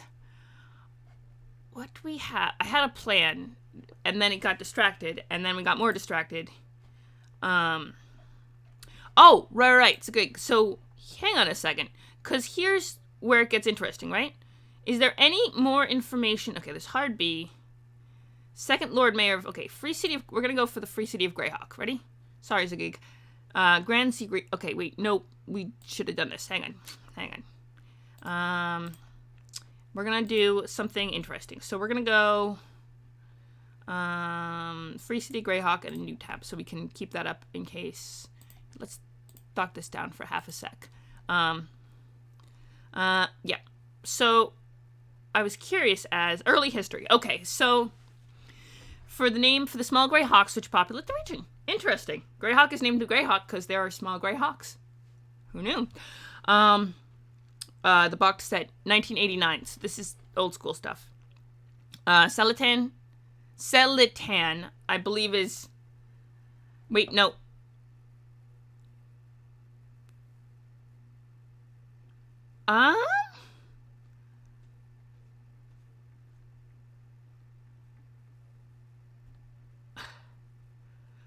I do not know. 90s. I guess you could call it that. Basically, the glaive is just kind of, oh! Dang it, I forgot to do the thing again. Hang on. Ta-da! Yes, okay. Sorry, I forgot to put up the, I feel like that would be a thing a Paladin of Shellen would have. No, okay, now I'm... Okay, I have to note that down for later, later. I always say that this is my most important world building tool. Metaphorically speaking, of course, if you take notes on the computer, it's still notes. But, well,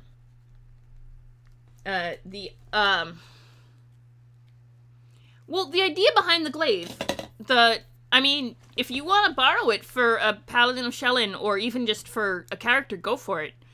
Yeah, okay, the idea behind the glaive, if we're gonna, hang on, I'll bump this up for half a sec. The idea behind the glaive was that it looked like a magical girl weapon.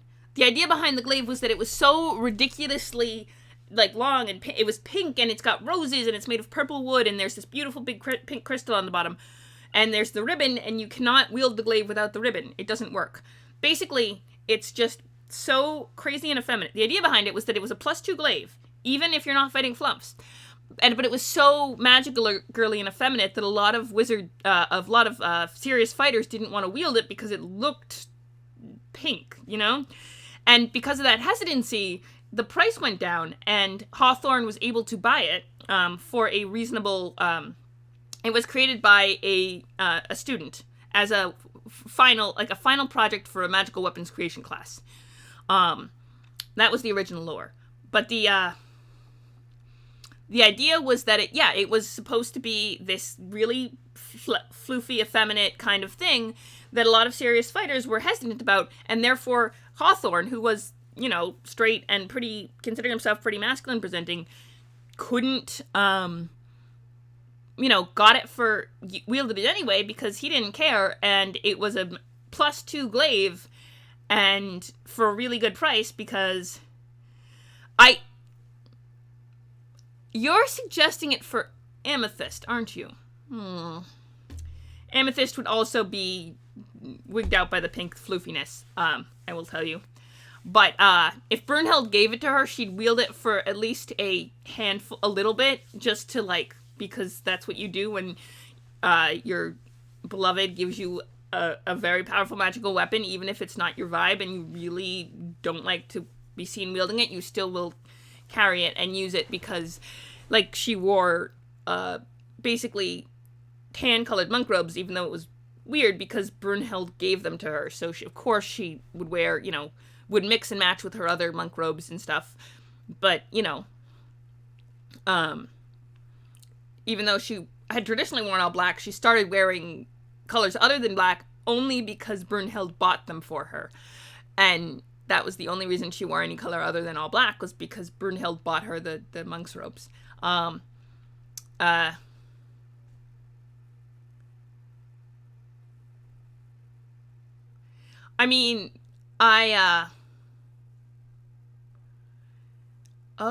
a different monk. Okay, interesting. Oh, I missed the...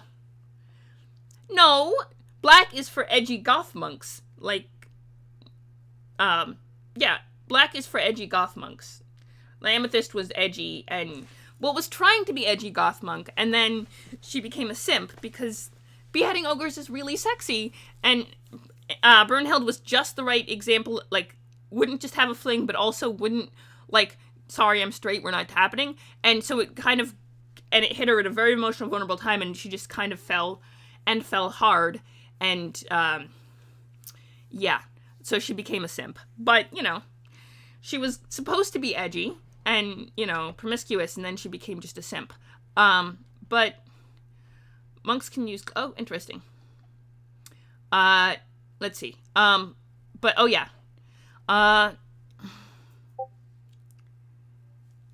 that's an interesting question. Specific orders of monks. That is an interesting question. Because Christoph is our resident Greyhawk expert. Oh, for those of you who don't know, Christoph is the head librarian, the head honcho of the Greyhawk wiki, kind of in charge of keeping everything flowing, and therefore is considered one of the foremost experts on Greyhawk in existence, and is generally pretty cool as well. Okay.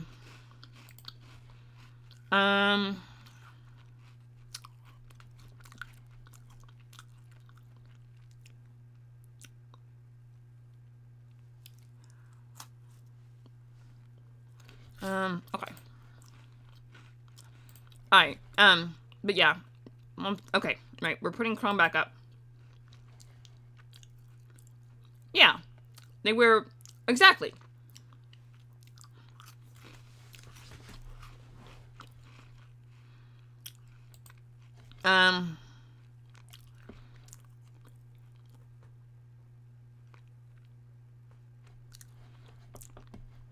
Sellington, I also don't, so, I kind of was keeping, the monkin tradition of, self-taught, street brawler who kind of figured out key and worked harder to become not just a brawler, but something more. Kind of theory of monk. Ooh! Interesting. We have to get our hands on, issue 35 of the journal then, and we'll have to see. Textile and meatpacking industries. Landgraf of the Selenten. Yes. Yes, the Landgraffery and the whole, yes, and okay. Right. This was this whole tradition of having the Landgraf married to the Gynarchy's daughter to formalize the whole political alliance. Right, that was an old tradition that, hang on. Right, that was the old tradition, that formed the basis for, though they were distinct later. Okay, so, wait a second. If that was the case, so, the question, so it was ruled by the Great Kingdom, the Malachite throne, Roxas, let's see. So,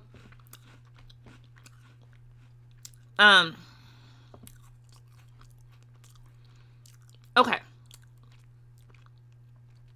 So in 310, so it never officially stopped being part of the Great Kingdom. The Great Kingdom kind of just fell apart, and it was, because the Landgraf, of the Seleten was actually still kind of a thing. So the question becomes, alright, so,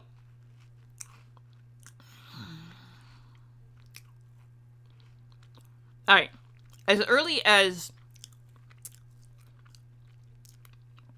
330, I think OR is Iridian Reckoning, which is Iridian record. Okay, so, negative 315, basically.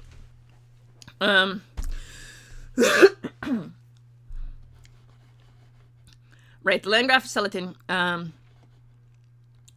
and then there was this whole, Landstadt, right, so here's the question.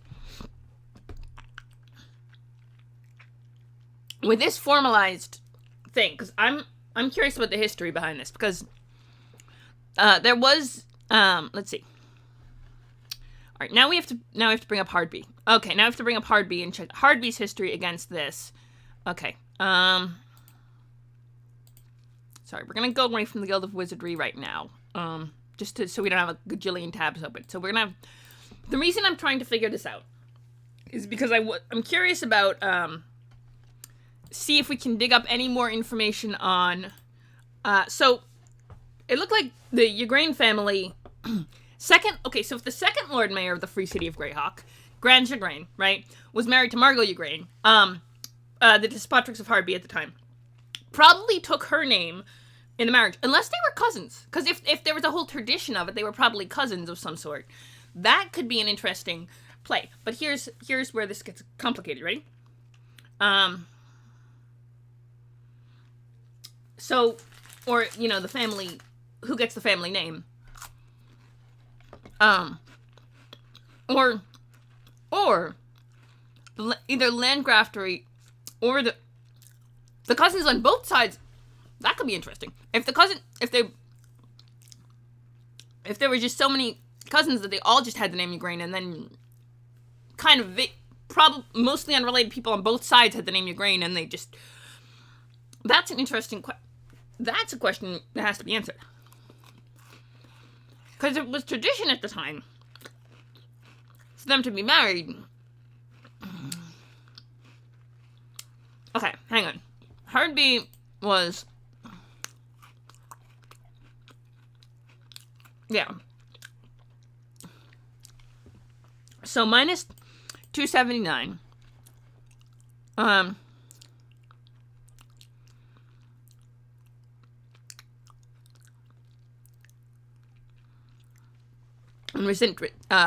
resentment simmers. The Despotrix being Elena Norbellos. At the current Despotrix. But so here's the thing. Hardby. After Zagig just ditched, let's see. You ready? Because I know this is a lot of lore dump, but I find it very interesting. And if you want me to switch off completely, let me know. If anyone in the chat is like, hey, why don't you focus more on Selene? Like, I'd like to hear more about that instead of this whole weird political thing between Greyhawk and Hardbee and what everything. I'd be happy to. I'm very much chill about switching topics at a drop of a hat if the chat requests it. But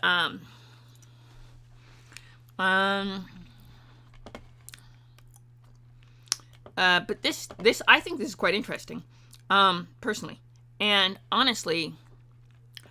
But my point is, 351 renounced title to choose another Despotrix, and since he had no heir, right?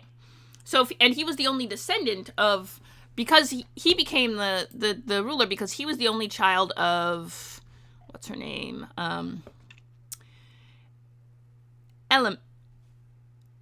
Elim Green, right? Halflings are better than either of them. Okay, we did, to be fair, create the Smurfian Blood War. I think we never specified. Hang on a sec. Let me check something real quick. I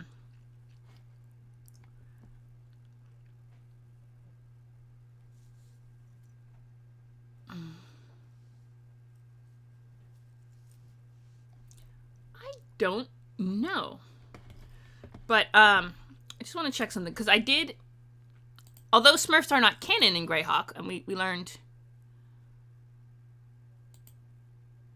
double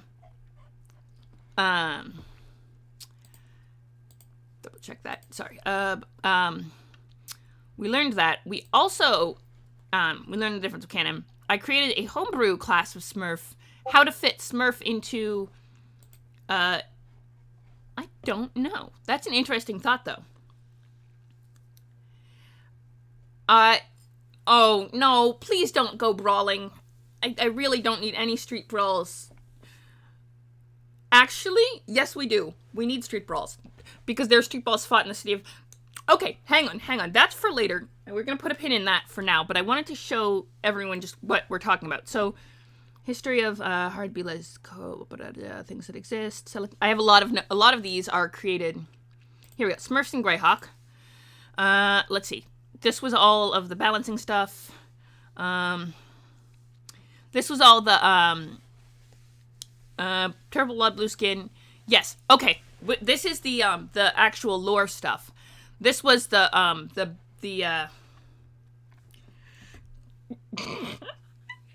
This is gonna be a thing, honestly. Oh, wow. This is gonna be a thing. And then I just want to... I will get back to the freaking... I promise. But, tend to be dressed in magic monochromatic clothing, with the leader wearing a different color than the rest of the Smurfs. Clothing tends to be rather simple. Male parents' pants or a plain smock dress and a simple floppy hat. The queen may wear a different type of headwear or some simple jewel to indicate her status. The Smurf who is a magic used must either steal. I'm gonna, or acquire an unhatched egg, and then he becomes the new village leader, hatching the queen. Okay. Rapidly reaching physical maturity within a week, Smurfs tend to fill extremely specialized roles in their communities, with new Smurfs seldom being hatched except to replace village members who die or otherwise leaves their role. They're granted names by their leader, who chooses a name based on the role they fill.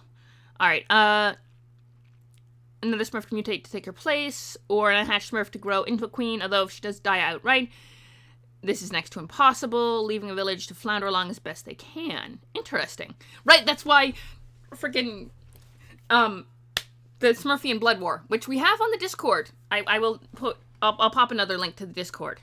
Because this, we do actually have, on the Discord, a, do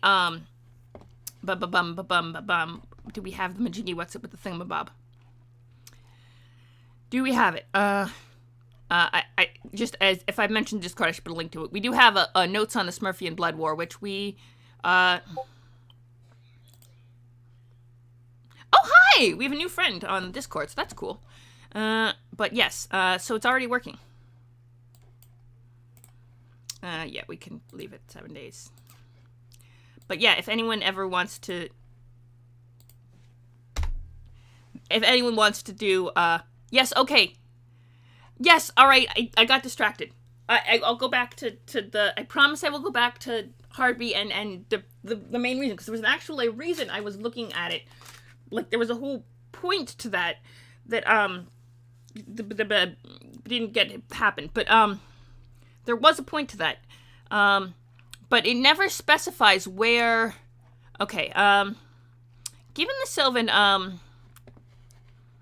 male seldom wears shirts, usually found. Hang on, we're putting this in.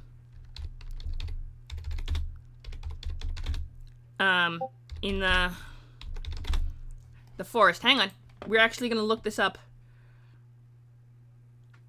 Yes. Yes, I remember. You actually I think I put that on the disc, what's the technical term? I think I put the meme on the Discord. Velkwood. Yes, we're putting the Velkwood Forest. We're doing this.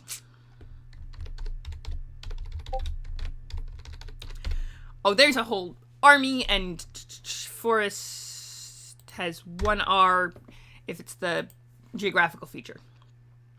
Okay. Right? Yes, I'm gonna, yes. Okay, so we're gonna, yeah.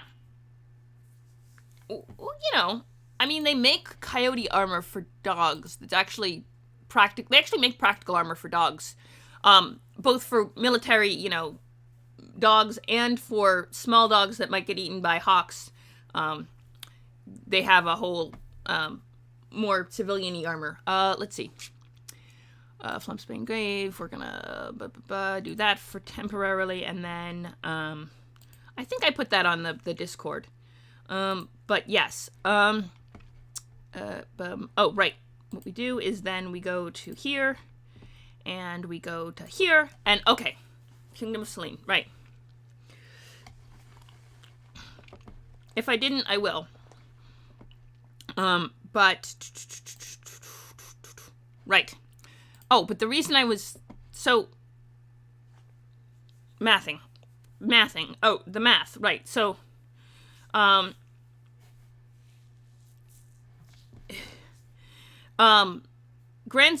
actually, hang on. The Free City of Greyhawk. This first Landgraf. So this first Landgraf's son was buried to the Gonic of Harpy's daughter, right? Here's the thing. So the second Lord Mayor. So when did the Lord Mayor thing start? Because here's the question. When did Lord Mayor become the official title for the leader of Greyhawk? That becomes the question. Because the charter, okay, the city charter, hang on. There was a city charter mentioned, hang on, no, it was, hang on, no.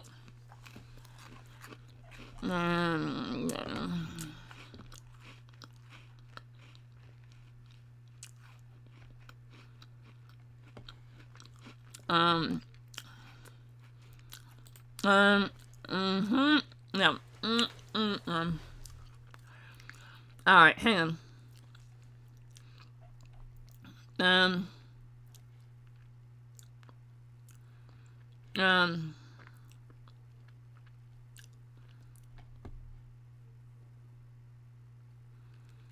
Ooh, he has an adoptive son.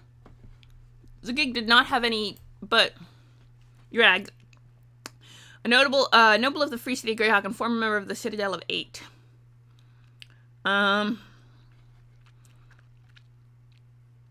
Homeless child secretly raised.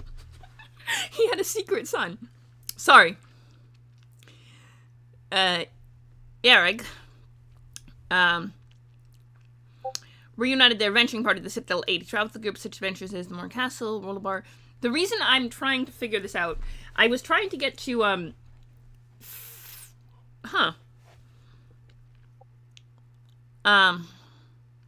yes. Oh, that's why.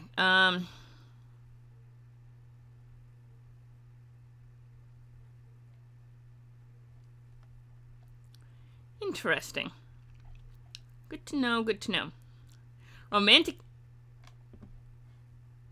Oh, Karen. Oh, he's a sweetheart. And she doesn't have a page. Wait a second. She owns a, I mean, I think that's enough for a page, right? She should have a page.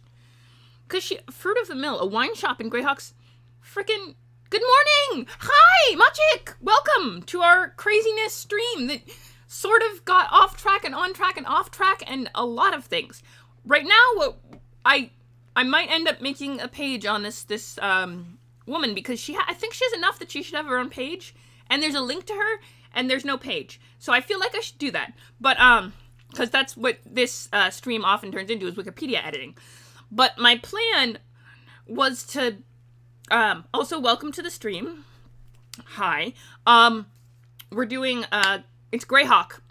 Good morning, Greyhawk. I do Greyhawk on Mondays. And we're doing some fun stuff wherein we, well, my first thing was to create a magical item, and that led to me, researching Zagig, and now I'm trying to figure out when the, I wanted to create a page on his father, who was the second Lord Mayor of the city of Greyhawk.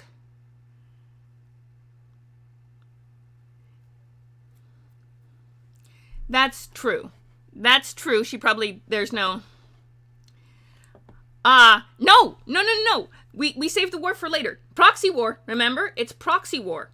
It is a proxy war, not a physical fist fight between you two. Please.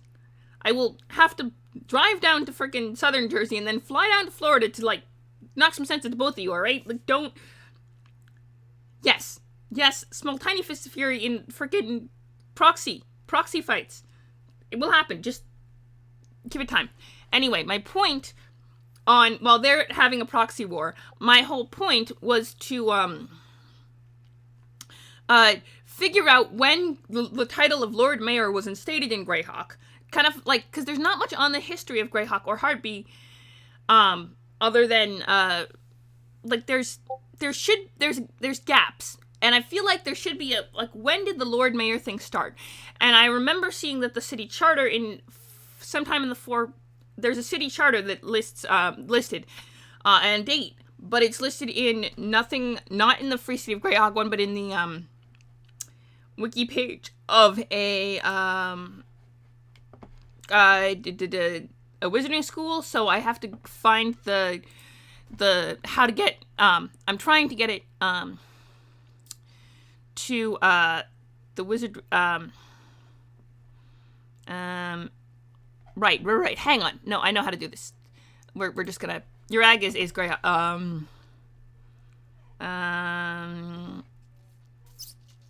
Yes. Right. The Great Kingdom. Greyhawk Guild of Wizardry. Yes, this was how we did it. Open and then canoe. Yes. Okay, Greyhawk Guild of Wizardry. I had a plan. This was, hang on. I think it was... directing... Oh, okay, hang on. We're gonna try to find some but Society... I think it was actually might have been the... Open like a new tab. Okay, cool. We have a lot of tabs, and this is it. The reason I'm trying to figure this out...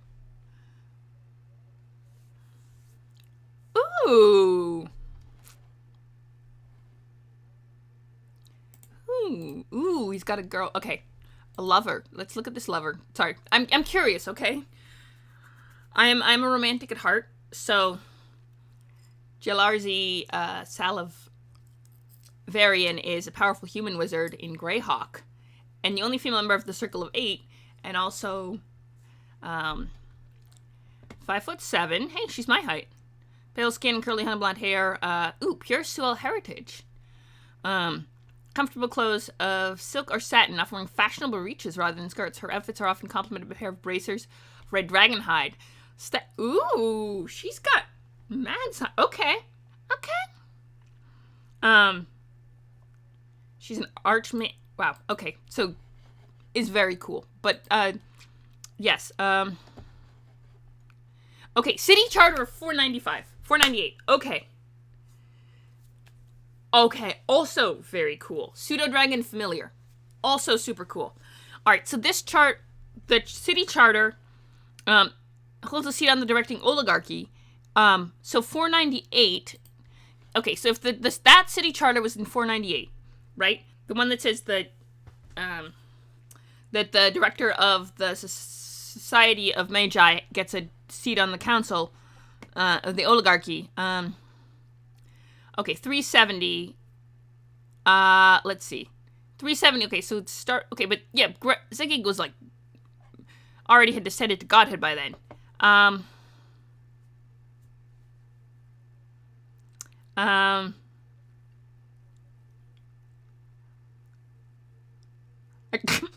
Okay, he just brought a dragon with him to a city council meeting. Okay, yeah, but that was in 400. So okay, wait. So,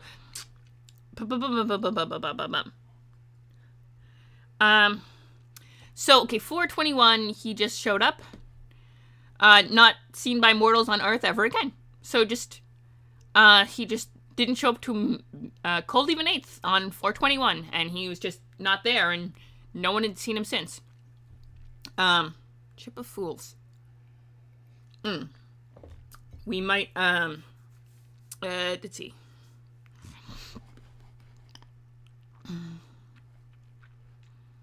Ooh, Demon Prince Fraz Urblu. Igvilv.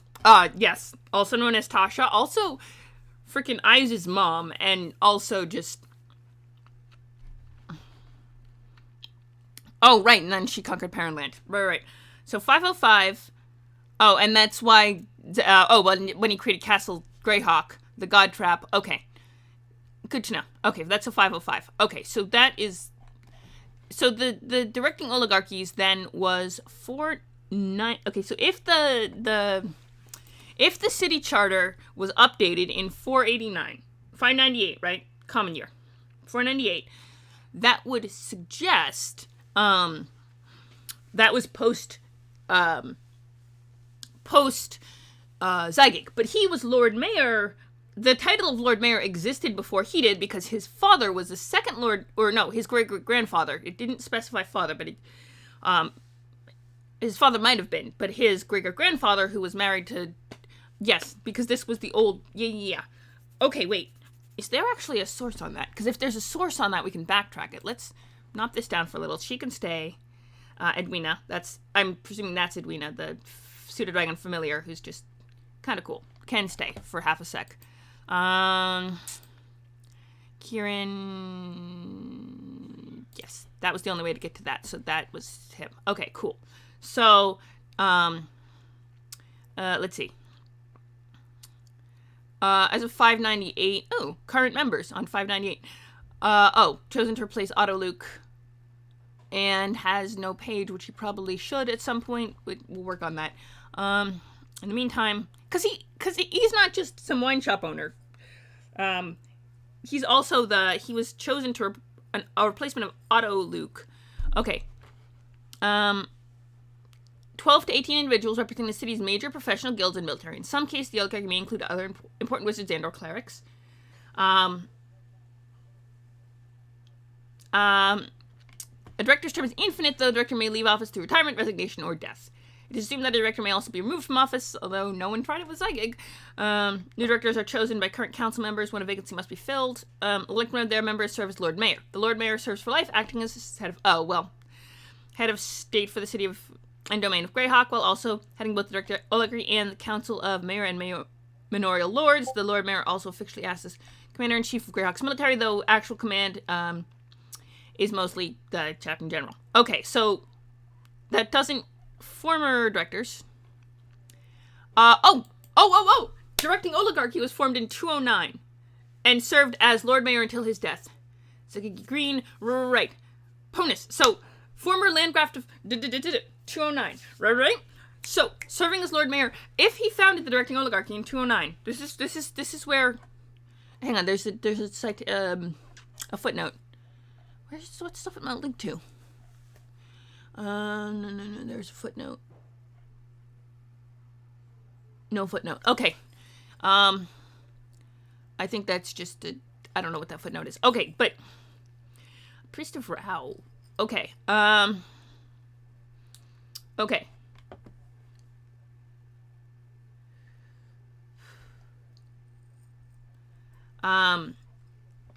Okay. So we're getting somewhere. We're getting somewhere with this. Okay. So if he Pontius the Built, former landgraft of the Paladin, founded the directing oligarchy in 209 Common Year, serving as Lord Mayor until his death. Okay. Folks, feuds, and factions. Gem of the Flyness. Okay. See, this is where we get our little thingamabob. Hang on. Player's Guide. 1998 Player's Guide. Okay. Arkmona. Expedition. History of the Greyhawk Wars. Ooh, that's a useful... I don't know... Okay, so... The missing... See how... I don't know what this is supposed to... It's got 3... This little... Here. I'll add a... You know... If you get a chance to look into it. Give me a sec. The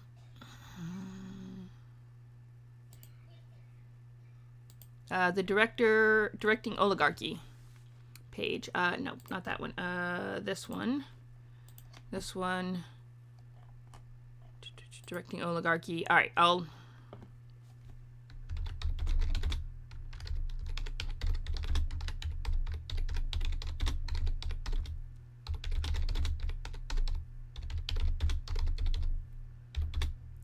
Alright. Also, Greyhawk has to be capitalized. Otherwise, it's...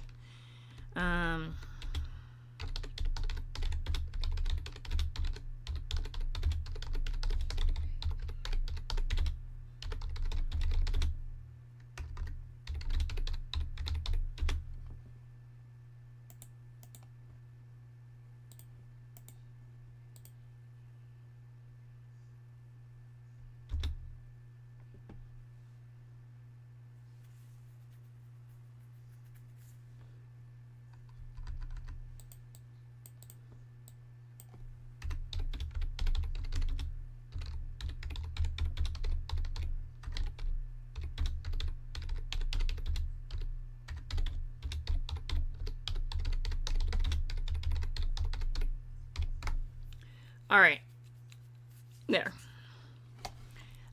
Just a quick, you know, if I don't know what the footnote was supposed to be. It lists several, let's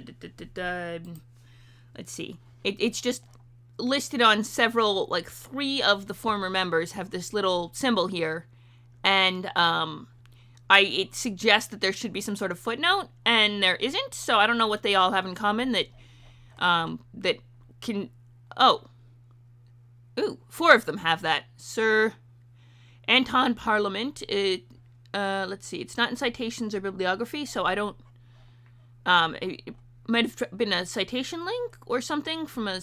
You know, but, they have this symbol, and I don't know what it's meant to mean. Renaud the Star. Okay, let's see. Former Guildmaster of the Merchant Traders Union. Male half-elf. Murdered in 583. Ooh. Okay. By director and by Guildmaster. Ooh. There was a different director than Guildmaster. That's a... Hang on. Let me see. Is he up on this list currently? Guildmaster of the Merchants and Traders Union. Second only to Neroff Gassel among the director. Hang on. Guildmaster... Okay. Overking. Okay. After the assassination of... Attempting to avoid... Oh, here we go. This is actually... Traces its roots back to the early 3rd century, when Greyhawk was subject to the Great Kingdom. In 209, garrison commander Pontius the Bull was appointed Landgraft of the Selenten by Overking German after the assassination of Landgraft Lucien Nial. After him to avoid Nial's fate, Pontius restructured the local government, dubbing himself Greyhawk's first Lord Mayor and creating an executive council to share power composed of military, the directing oligarchy. Right, and then, so does that suggest... Hang on. Now here's the interesting question. Oh.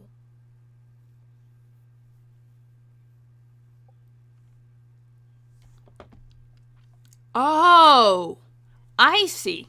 Okay. That might be the case. Yeah, they might be formerly deceased NPCs. I mean, they all certainly are all. None of them are still alive because they're all. Let's see. Committed suicide in 583. Murdered in 583. Okay, well, he resigned. So turned Deathstalker. Zegeg Yagrain became a god. Montes the Bull serving until his death. Okay, hang on. Deridafesh retired, not dead. Ettenderts retire for health reasons in 596. Hang on. Retired to Mitric, 596. Okay, yeah, no, that might be the ones who are actually deceased, because everyone else on this list retired. None of them, he died in 597. Sir Anton Palmerian, Lawyer, Scribes, and Accountants Guild. The bookkeeper. Oh, he didn't get a replacement. Matriarch of St. Cuthbert, served as an oligarch until a resignation in the planting of 598. Silas Deemgem. Okay, so yeah, you're right. You are right. This little one is these are the ones who are actually dead. The rest of them are nebulous, retired in the late 590s, so very well still could be alive. Okay, that makes some sense. Rary the Traitor turn on the Circle of 8. Okay, well, since you asked, let's look it up. We've got this all thing going up. Let's see how to do this. Let's see, Circle of 8. Let's go to Zygaig, because I think Company of 7, Ring of 5.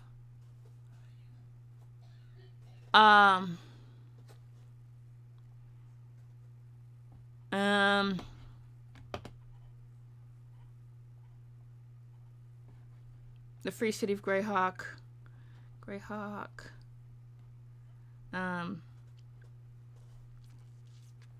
Okay, was he, because he was never a member of the Circle of 8.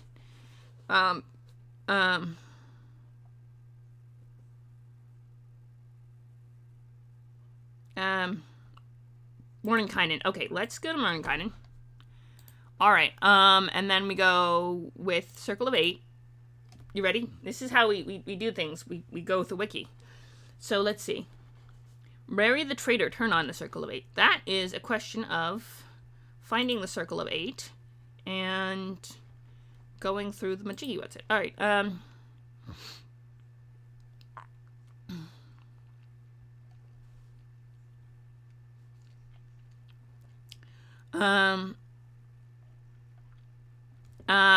founded in 571 by, Rary, unknown 9th mage, but, Rary the Traitor, of Ket. He's a powerful archmage and ruler of the Brightlands. Betrayed the Circle 8 of the end of the Greyhawk Wars and responsible for the death of the Circle Mother Autoluke and Tensor. I think Autoluke and Tensor might have been resurrected, though? Okay, hang on. Bright Desert, where established the Empire of the Brightlands. Okay, wait, Bright Desert, hang on. Map. Let me see the map for half a sec, because we can go, Bright Desert is over here. So, somewhere, Empire of the Brightlands would be Ruins of Darkbridge Temple, Dagger Brook, Ithar Hills, Empire of the Brightlands. So, Bright Desert is here, which is just south of Ernst, as a, reference point. Ooh, Natmarsh. So Brackenmore, it's kind of county Brackenmore. It's a Nyrondian. That's a county line, right? Is that a county line or a? I think that's a county line. Or Barony of Woodwitch. All right. Well, Brackenmore. Okay, so Tensor definitely was brought back. Autoluke, maybe? Okay, so Natmarsh is this little area kind of to the west of the Nessa River. This is where the desert ends and let's see. Lastern, Abor Als. That's, oh, I see. That's a different Aberrals than the other Aberrals. Okay. Clone Wars and Grey, I see that. Okay. Okay, right, now, back to the thingamabob. So, Rary, the traitor. Let's see. Thoughtful and contemplative. Apparently he dislikes those that acted foolishly or rashly, and Autoluke was a particular target of his scorn. Though even more than kindness too volatile for Rary's tastes. With his then Robillard had been replaced by a mirror double by a prime known as Aerith. Lawful evil aided Rory.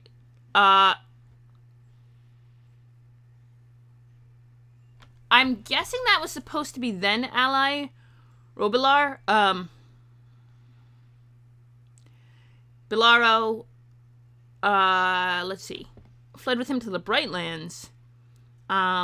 Okay, hang on. I think we're going to tweak this just a smidge, because that, I think that's supposed to be then ally. I'm going to change it to then ally, and if anyone, it was supposed to be the ally, someone can change it back. Deal? Desire to recreate. Oh, betrays the circle. Okay, good. Hang on.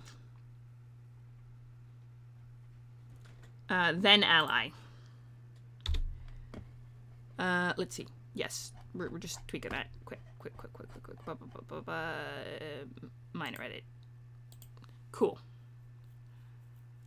Just a minor edit. Okay. Cool beans. All right. So, Mordenkainen. Okay. Autoluke. Did Autoluke get? Yeah, it does get linked earlier. Okay, we're cool. Following the information outlined in the material developed, let's see.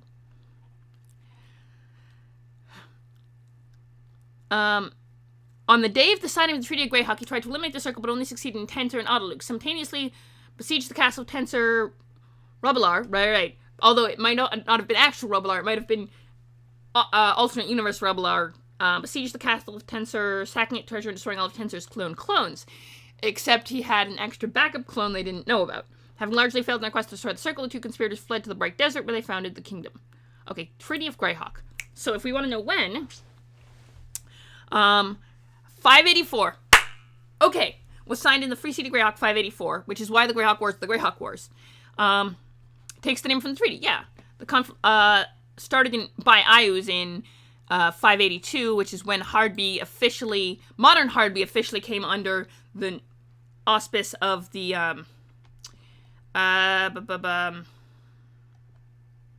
so Autoluke was not back, but we have found an answer. It was 584.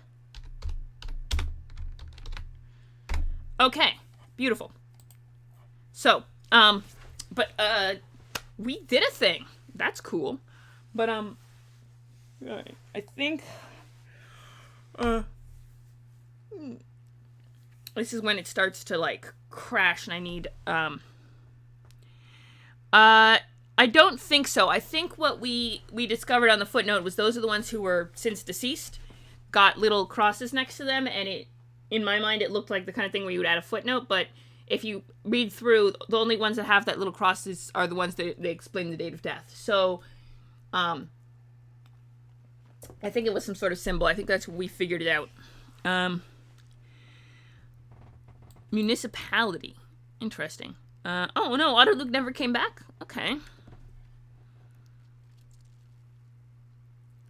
Okay, Marquesa is in a completely different... is in Alfheim, not in frickin' Greyhawk. Yes, she has her clones, but, like, different thing.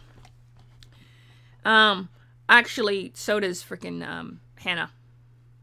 Well, okay, it makes sense, though, because power corrupts, and if you get that much power, you start to think that maybe the laws of morality, the laws of physics stop applying to you. Why should the laws of morality apply to you?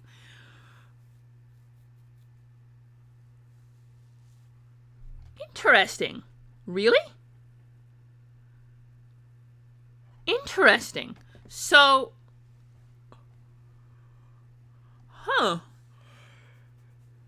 Are you... See, are you... I don't know if you're...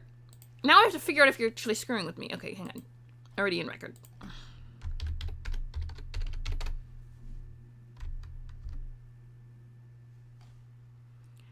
Wow. Okay.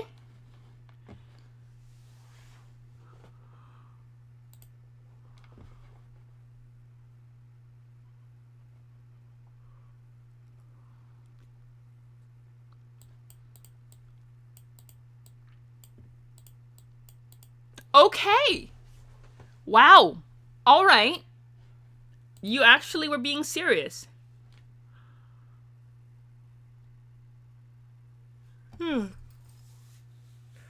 All right. Wow. Okay. All right. I see that to you. You're actually being serious.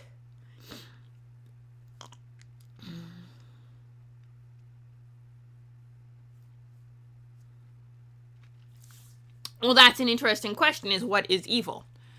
After all, if you start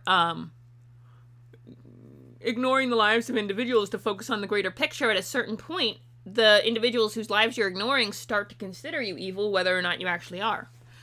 That's the... Yeah, that's fair. That's fair. If they show up as evil on detect alignment, they are evil, basically. Which is they have to have a certain amount of callous disregard for other people's physical and emotional well-being. And...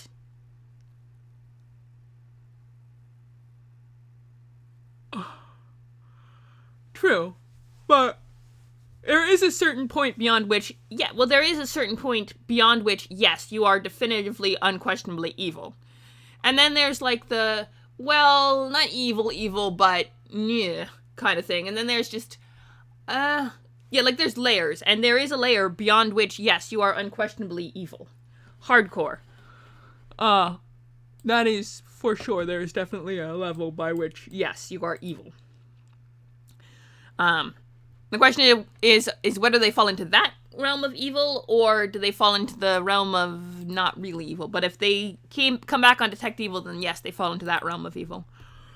Alright. So, those of you who watch my stream regularly know that there is a certain point in the stream after which I start to go crash. But we did learn that the Lord Mayor... Okay, so hang on a sec, though. Let me, yeah, pretty much. Yeah, once, and plus, I mean, she committed experiments for the arcane experiments. Yes, not locally. Locally, it's noon. But I also have to go to work later, and a nap before work is always really helpful. So I usually have, yes,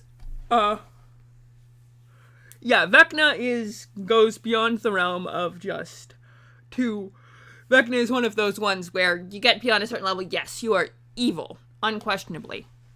Yeah, Vecna hits that part as well.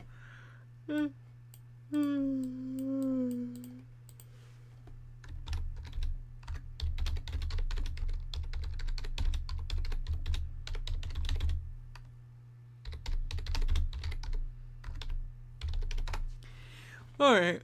But, yeah, okay, Psychic is also... Yes, Psychic was unquestionably less than not sane. Yeah.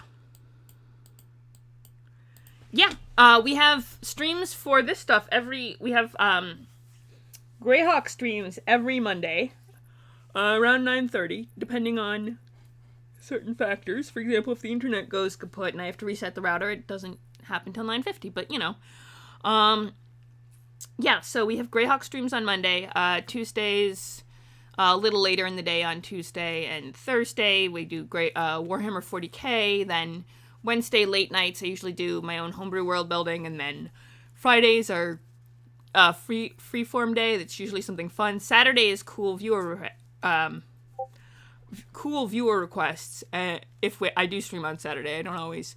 And then Sunday is Arcanum, which we're trying to figure out a new time for that, because 8:30 is right in the middle of Darling's stream, and I don't want to stream in the middle of Darling's stream, but I also want to stream over Jay, so. No, Thursday is Warhammer 40k. Wednesday's homebrew day. I have my own homebrew world that I work on Wednesday. Late night Wednesday.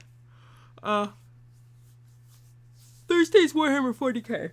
Although I could make... I'm trying to think, because having 2 Warhammer 40k days a week seems a little obsessive.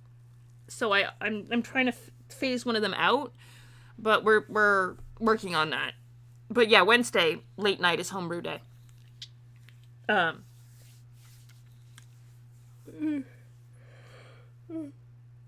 Alright. Yeah. I would love to see you if you want to come late night Wednesday. Have a good night, everyone. We are gonna raid, let's see, who are we raiding? Brush for Hire, who is a, usually paints minis, and right now is in the middle of a lunch break, game break kind of thing, playing some sort of horror game, and it's actually kind of fun, so we're gonna pop over and say hi to him. Come along, if just for a little bit, just to say hi, because he's pretty cool, and, you know,